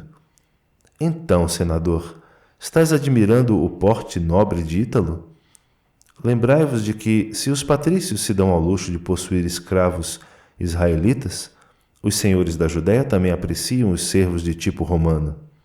Aliás, sou obrigado a considerar que é sempre perigoso guardarmos um escravo como este na cidade, em vista da praga do patriciado, hoje excessivo por toda parte.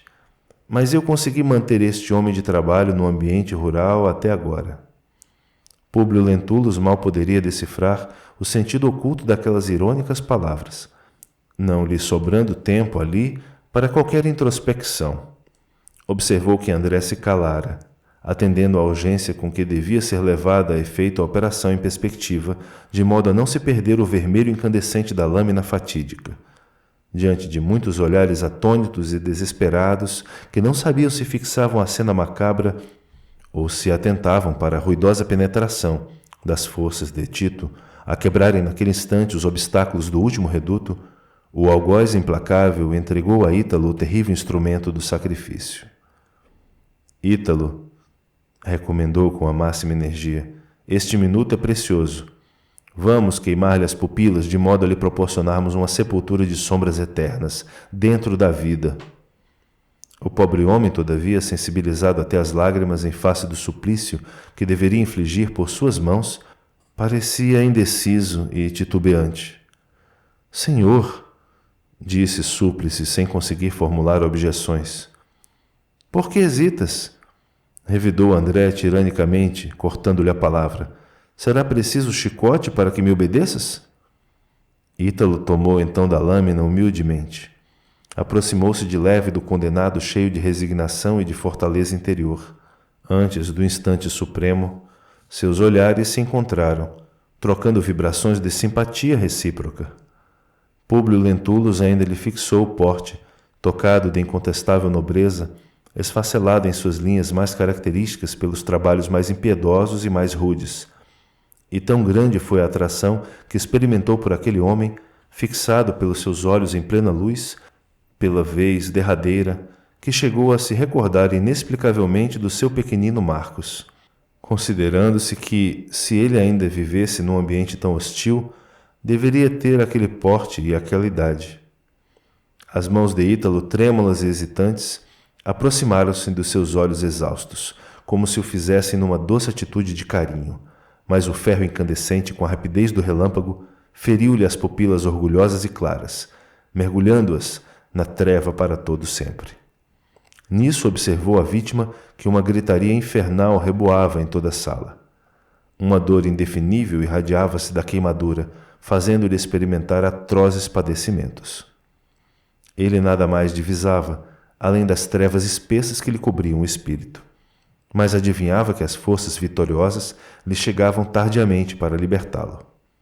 No meio dos ruídos ensurdecedores, André de Gioras ainda se aproximou do condenado, falando-lhe ao ouvido. Poderia matar-te, senador infame, mas quero que vivas. Vou revelar-te agora quem é Ítalo, teu algoz do último instante. Mas um golpe violento de espada, brandida por um legionário romano, fizera o velho israelita cair ao solo sem sentidos, enquanto certeira punhalada atingia Ítalo, indeciso na sua estupefação, que caiu pesadamente junto do supliciado, abraçando-lhe os pés num gesto significativo e supremo. Vozes amigas rodearam então Públio Lentulus naquele ambiente tumultuário. Desataram-lhe imediatamente os pés e as mãos, restituindo-lhe a liberdade dos movimentos, enquanto outros legionários retiravam o cadáver de Pompílio Crasso com o peito vazio, num quadro pavoroso de selvageria sanguinosa. Serenados os primeiros tumultos e, guardando as mais penosas dúvidas sobre as palavras reticenciosas do inimigo implacável, Públio Lentulus, antes de ser levado pelo braço dos companheiros ao comando das forças em operações, onde receberia os primeiros socorros, recomendou que tratassem com o máximo respeito o cadáver de Ítalo, que jazia ao lado de um montão de despojos sangrentos, no que foi atendido, obtemperando-se, porém, um companheiro. Senador, antes de tudo, não vos esqueçais do vosso estado, que está requerendo de todos nós os mais urgentes cuidados. E como se quisesse provocar uma explicação espontânea do ferido, quanto ao seu interesse pelo morto, acentuou delicadamente. Não foi esse homem que vos infligiu o horrendo suplício? À vista da pergunta inopinada e necessitando justificar sua atitude perante os compatriotas que o ouviam, Públio exclamou com voz pungente. Enganai-vos, meu amigo. Esse homem cujo cadáver agora não vejo era nosso conterrâneo, prisioneiro de muito tempo pela sanha vingativa de um poderoso senhor de Jerusalém. Observai-lhe os traços nobres e concordareis comigo. E enquanto se retirava amparado pelos amigos, a fim de receber socorros imediatos e imprescindíveis, supôs haver cumprido um dever, em pronunciando aquelas palavras, porque misteriosas vozes lhe falavam ao coração acerca daquele olhar generoso que pousara em seus olhos pela última vez. Vários dias esteve Jerusalém entregue ao saque e à desordem, levados a efeito pela soldadesca do império, faminta de prazeres e envenenada no vinho sinistro do triunfo. Todos os chefes da resistência israelita foram presos, a fim de comparecerem a Roma para o último sacrifício, em homenagem às festas comemorativas da vitória. Entre eles, incluía-se André de Gioras, que, restabelecido das escoriações recebidas, representava um dos que deveriam ser exterminados para gáudio da assistência festiva na capital do império.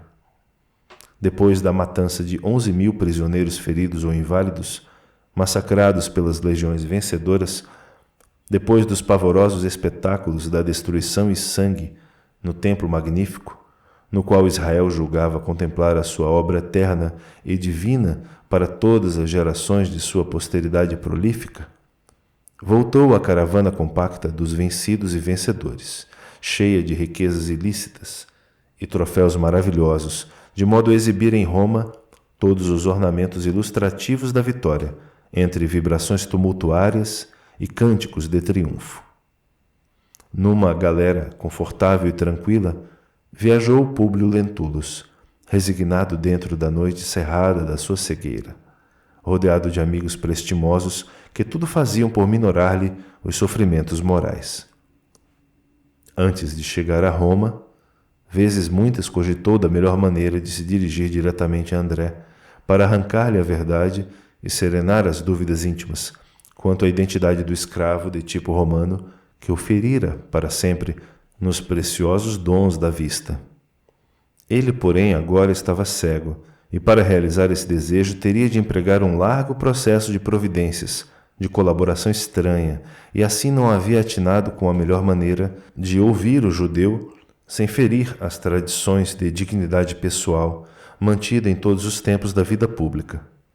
Foi ainda nesse impasse que chegou novamente ao palácio do Aventino, acompanhado de numerosos companheiros de labores políticos, surpreendendo amarguradamente o coração da filha com a notícia trágica e dolorosa da sua cegueira.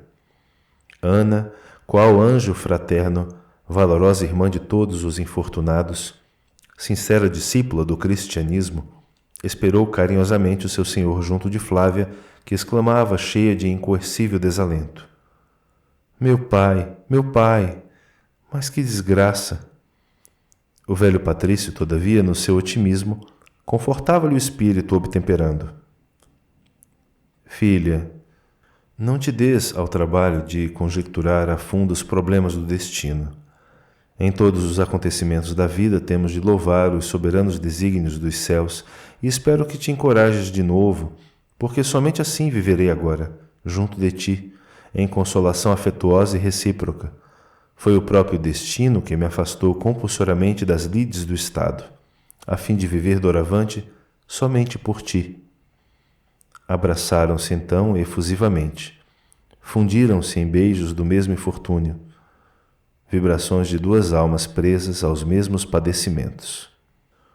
Públio Lentulus, porém, embora o necessário descanso e apesar da cegueira que lhe impossibilitava as iniciativas, não perdeu a esperança de ouvir a palavra do inimigo implacável, ainda uma vez, e para isso aguardou o dia ansiosamente esperado pelo povo romano, das soberanas festas do triunfo.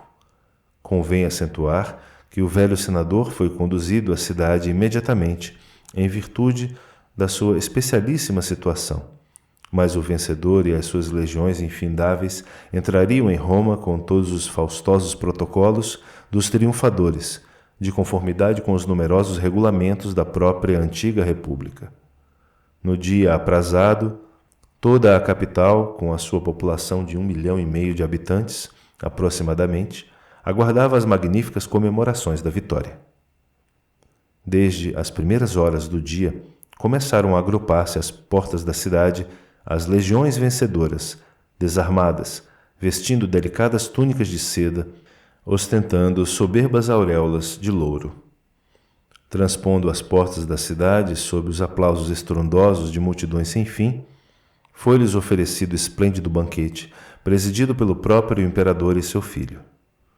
Vespasiano e Tito, logo após as cerimônias do Senado no pórtico de Otávia, encaminharam-se para a porta triunfal. Ali ofereceram um sacrifício aos deuses e tomaram os símbolos do triunfo nas aparatosas festividades imperiais. Realizada essa cerimônia, pôs-se em marcha o grande cortejo, ao qual Públio Lentulus não faltou, com a secreta intenção de ouvir a palavra reveladora do chefe prisioneiro, cujo cadáver, depois dos sacrifícios daquele dia, seria tirado às águas do Tibre, de acordo com as tradições vigentes. Todos os troféus das batalhas sanguinolentas e todos os vencidos, em número considerável, eram levados igualmente em procissão na festa indescritível. À frente do cortejo imenso, seguia a incalculável quantidade de obras de ouro puro, enfeitadas de cores variadas e berrantes, e logo após pedras preciosas em número incontável, não só em coroas de fulgurante beleza, como também em estofos que maravilhavam os espectadores pela variedade, sendo de notar que todos esses tesouros eram carregados por jovens legionários trajando túnicas de púrpura, com graciosos ornamentos dourados. Depois da exibição dos tesouros conquistados pelo triunfador, vinham às centenas as estátuas dos deuses, talhadas em marfim, em ouro, em prata, de tamanhos prodigiosos. Em seguida, aos deuses, todo um exército de animais, das mais variadas espécies, entre os quais se distinguiam numerosos dromedários e elefantes cobertos de magníficas pedrarias. Acompanhando os animais, a multidão compacta e acabrunhada dos prisioneiros vulgares, exibindo sua miséria e olhares tristes, procurando ocultar dos espectadores impiedosos e irreverentes os ferros pesados que os manietavam. Após os prisioneiros sucumbidos, passavam os simulacros das cidades vencidas e humilhadas, confeccionados com grande esmero, sustentados nos ombros de soldados numerosos, semelhantes aos modernos carros alegóricos nas festas carnavalescas. Havia representações de todas as cidades destruídas e saqueadas, de batalhas vitoriosas, sem faltar o arrasamento dos campos, a queda de muralhas e os incêndios devastadores. Depois desses símbolos eram os despojos riquíssimos dos povos vencidos e das cidades conquistadas, principalmente os de Jerusalém, carregados com muito desvelo pelos legionários, sob os aplausos gritantes e reverentes da turba que se apinhava por toda parte. Desfilaram as estátuas representando as figuras de Abraão e Sara, bem como de todas as personalidades reais da família de Davi e mais todos os objetos sagrados do famoso Templo de Jerusalém, tais a mesa dos pães de proposição, feita de ouro maciço, as trombetas do jubileu, o castiçal de ouro com 7 braços, os paramentos de alto valor intrínseco, os véus sagrados do templo e, por fim, a lei dos judeus, que seguia atrás de todos os despojos materiais, pilhados pelas forças triunfadoras. Cada objeto era carregado em andores preciosos e bem ornamentados, ao ombro dos legionários romanos, coroados de louros. Após os textos da lei, seguia Simão, o desventurado chefe supremo de todos os movimentos da resistência de Jerusalém, acompanhado dos seus 3 auxiliares diretos, inclusive André de Gioras. Todos esses chefes da longa e desesperada resistência vestiam de preto e caminhavam solenemente para o sacrifício, depois de exibidos em todas as comemorações festivas do triunfo. Em seguida, vinham os carros soberbos e magníficos dos triunfadores. Após a passagem deslumbrante de Vespasiano, desfilava Tito num oceano de púrpura, de sedas e de vermelhão, simbolizando o próprio Júpiter, na embriaguez da sua vitória. No séquito de honra passava igualmente o senador valetudinário e cego, não mais pelo prazer das homenagens, mas com o secreto desejo de ouvir a palavra de André, antes do trágico momento em que o seu corpo balançasse sobre as águas lodosas do Tibre, no instante da consumação do último suplício, sob os aplausos delirantes do povo. Após os carros imperiais dos vencedores e seus áulicos mais íntimos, vinha o exército compacto, entoando os hinos da vitória, enquanto todas as ruas e praças, foros e pórticos, terraços e janelas se pejavam de incalculáveis multidões curiosas. O cortejo movimentou-se solenemente, desde a porta triunfal até o Capitólio. Longas horas foram gastas no trajeto através do sinuoso caminho, porquanto a festividade era consumada de molde a levar seus esplendores pelos recantos mais aristocráticos do patriciado romano. Em dado momento, todavia, antes de se elevar a colina, todo o cortejo parou e os olhos ansiosos da multidão convergiram para Simão e seus 3 companheiros, auxiliares diretos da sua chefia na resistência da cidade famosa. Públio Lentulus, embora cego, mas afeito ao tradicionalismo daquelas comemorações, compreendeu que era chegado um instante supremo. Em virtude do seu caso especialíssimo e considerando a deferência que a autoridade julgava dever-lhe, o imperador preocupava-se com a sua situação no cortejo, recomendando ao filho, Domiciano, atender a quaisquer providências de que viesse a precisar em tais circunstâncias. Naquele momento, debaixo das vibrações ruidosas do delírio popular, procedia-se ao flagílio de Simão, diante de toda a Roma embriagada e vitoriosa, enquanto André de Gioras e os 2 companheiros eram conduzidos à prisão mamertina, onde aguardariam o chefe, após a flagelação, para a morte em conjunto, de maneira que os cadáveres pudessem ser arrastados através das gemônias e, sob as vistas do povo, atirados às correntes do Tibre. De alma ansiosa, mas disposto a realizar seus desígnios, o senador chamou o príncipe, a cuja assistência fora recomendado, expressando-lhe o desejo de dirigir a palavra a um dos prisioneiros, em particular e em condições secretas, no que foi imediatamente atendido. Domiciano tomou-lhe do braço com atenção e, conduzindo-o a uma dependência da prisão sinistra, determinou a vinda de André a um cubículo isolado e secreto, conforme o desejo de Públio, aguardando o fim da entrevista numa sala próxima, juntamente com alguns guardas. Tão logo penetrou o condenado para o interrogatório do antigo político do Senado. Defrontando-se os dois inimigos, tiveram estranha sensação de mal-estar. Públio Lentulus não mais podia vê-lo, mas, se os seus olhos já não tinham expressão emotiva, crestadas para sempre as pupilas claras e enérgicas, seu perfil ereto manifestava as emoções que o dominavam. Senhor André, exclamou o senador profundamente emocionado. Contra todos os meus hábitos, provoquei este encontro secreto de modo a esclarecer minhas dúvidas sobre as palavras reticenciosas em Jerusalém no dia em que consumaste vossas impiedosas determinações a meu respeito.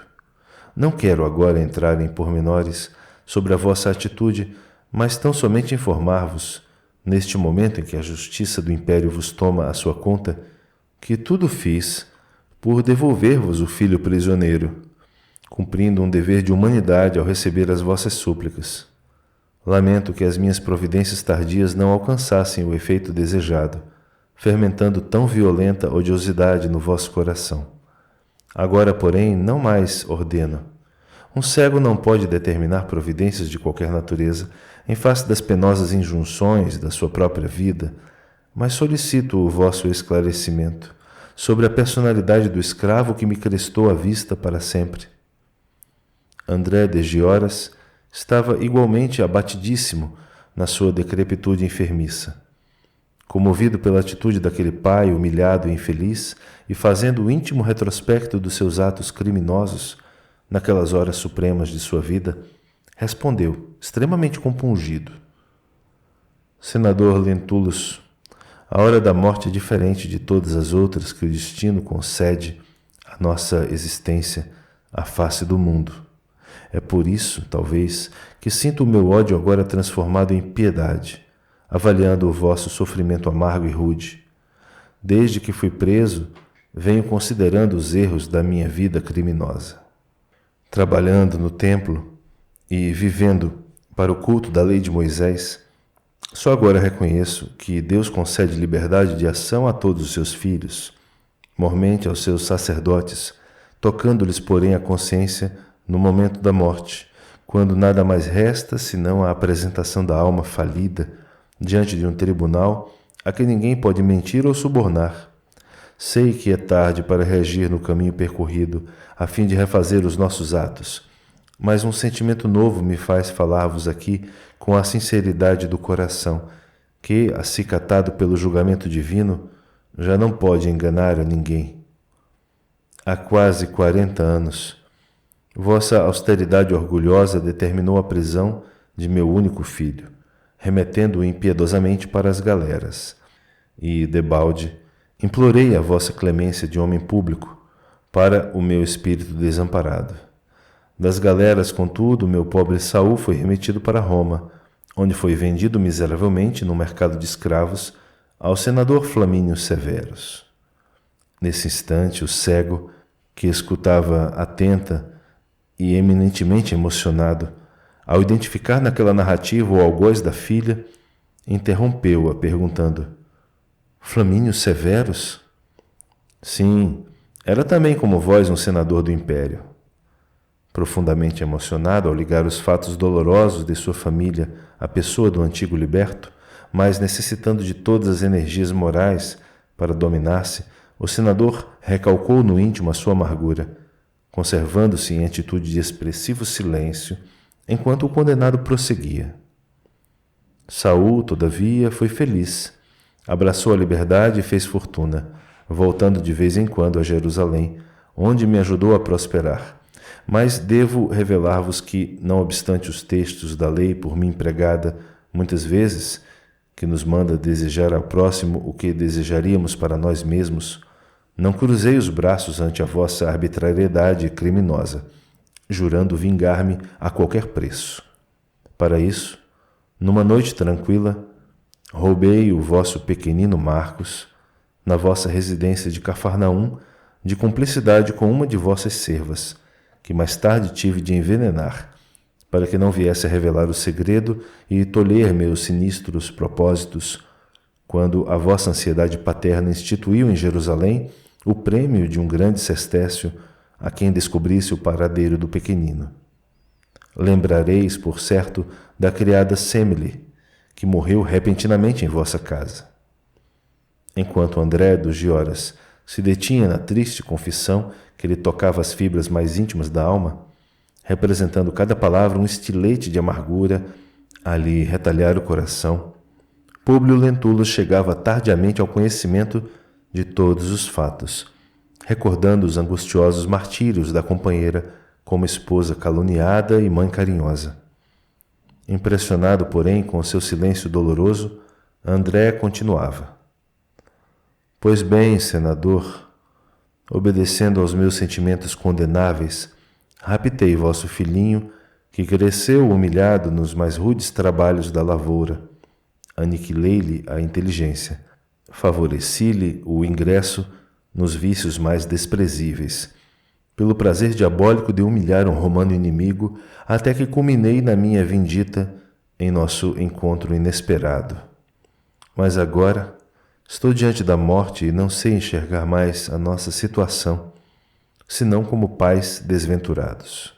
Sei que vou comparecer breve no tribunal do mais íntegro dos juízes, e se vos fosse possível, eu desejava que me desseis um pouco de paz, com o vosso perdão. O velho senador do império não saberia explicar as suas profundas dores, ouvindo aquelas revelações angustiosas e amargas. Ouvindo André, sentia ímpetos de perguntar pelo filhinho em criança, por suas tendências, pelas suas aspirações da mocidade, desejava inteirar-se dos seus trabalhos, das suas predileções, mas cada palavra daquela confissão amargurosa era uma punhalada nos seus sentimentos mais sagrados. Qual estátua muda do infortúnio, ainda ouviu o prisioneiro repetir, quase em lágrimas, arrancando-o das suas divagações sombrias e tormentosas. Senador, insistia ele, suplicando tristemente, perdoai-me. Quero compreender o espírito da minha lei, apesar do último instante. Relevai-me o crime e dai-me forças para comparecer diante da luz de Deus. Públio ouvia-lhe a voz súplice, enquanto uma lágrima de dor indescritível rolava dos seus olhos tristes e apagados. Perdoar? Mas como? Não fora ele, Públio, o ofendido e a vítima de uma existência inteira? Singulares emoções abalavam-lhe o íntimo, enquanto numerosos soluços lhe morriam na garganta opressa. Diante dele estava o inimigo implacável que procurara em vão, por consecutivos e longos anos de infelicidade. Mas na sua introspecção sabia entender igualmente as próprias culpas, recordando os excessos da sua severidade vaidosa. Também ele ali estava como um cadáver ambulante, no seio das sombras espessas. De que valeram as honrarias e o orgulho desenfreado? Todas as suas esperanças de ventura estavam mortas, todos os seus sonhos aniquilados. Senhor de fortuna considerável, não viveria mais no mundo senão para carregar o esquife negro das ilusões despedaçadas. Todavia, seu íntimo se recusava ao perdão na hora extrema. Foi então que se lembrou de Jesus e da sua doutrina de amor e piedade pelos inimigos. O mestre de Nazaré perdoara a todos os seus algozes e ensinara aos discípulos que o homem deve perdoar 70 vezes 7 vezes. Recordou igualmente que, por Jesus, Sua esposa imaculada morrera nas ignomínias do circo infamante. Por Jesus, voltara Flamínio do reino das sombras para incliná-lo um dia ao perdão e à piedade. Os ruídos de fora denunciavam que a hora derradeira de André estava próxima. O próprio Simão já caminhava vacilante e ensanguentado depois do açoite para o interior da prisão, epilogando o suplício. Foi então que Públio Lentulus, abandonando todas as tradições de orgulho e vaidade, sentiu que, no íntimo da alma, brotava uma fonte de linfa cristalina. Copiosas lágrimas desceram-lhe as faces rugosas e macilentas, das órbitas sem expressão, dos olhos mortos, e, como se desejasse fitar o inimigo com os olhos espirituais, a fim de mostrar-lhe a sua comiseração, exclamou em voz firme: Estás perdoado. Voltando imediatamente à sala contígua e sem esperar qualquer resposta, compreendeu que era chegada a última hora do inimigo. Daí a minutos, o cadáver de André de Gioras era arrastado às Gemônias para ser atirado ao Tibre silencioso.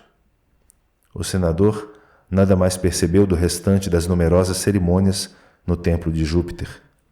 O cortejo era agora iluminado pela claridade de 1000 fachos colocados pelos escravos em 40 elefantes, por ordem de Tito, ao cair das primeiras sombras da noite. Mas o senador, acabrunhado nos seus padecimentos morais, regressava em liteira ao palácio do Aventino, onde se fechou nos seus apartamentos particulares, alegando grande cansaço. Tateando na sua noite, abraçou-se à cruz de Simeão, que lhe fora deixada pela crença da esposa, molhando-a com as lágrimas da sua desventura. Em meditações profundas e dolorosas, pôde então compreender que Lívia vivera para Deus e ele para César, recebendo ambos compensações diversas na estrada do destino. E enquanto o jugo de Jesus fora suave e leve para sua mulher, seu altivo coração estava preso ao terrível jugo do mundo, sepultado nas suas dores irremediáveis, sem claridade e sem esperanças.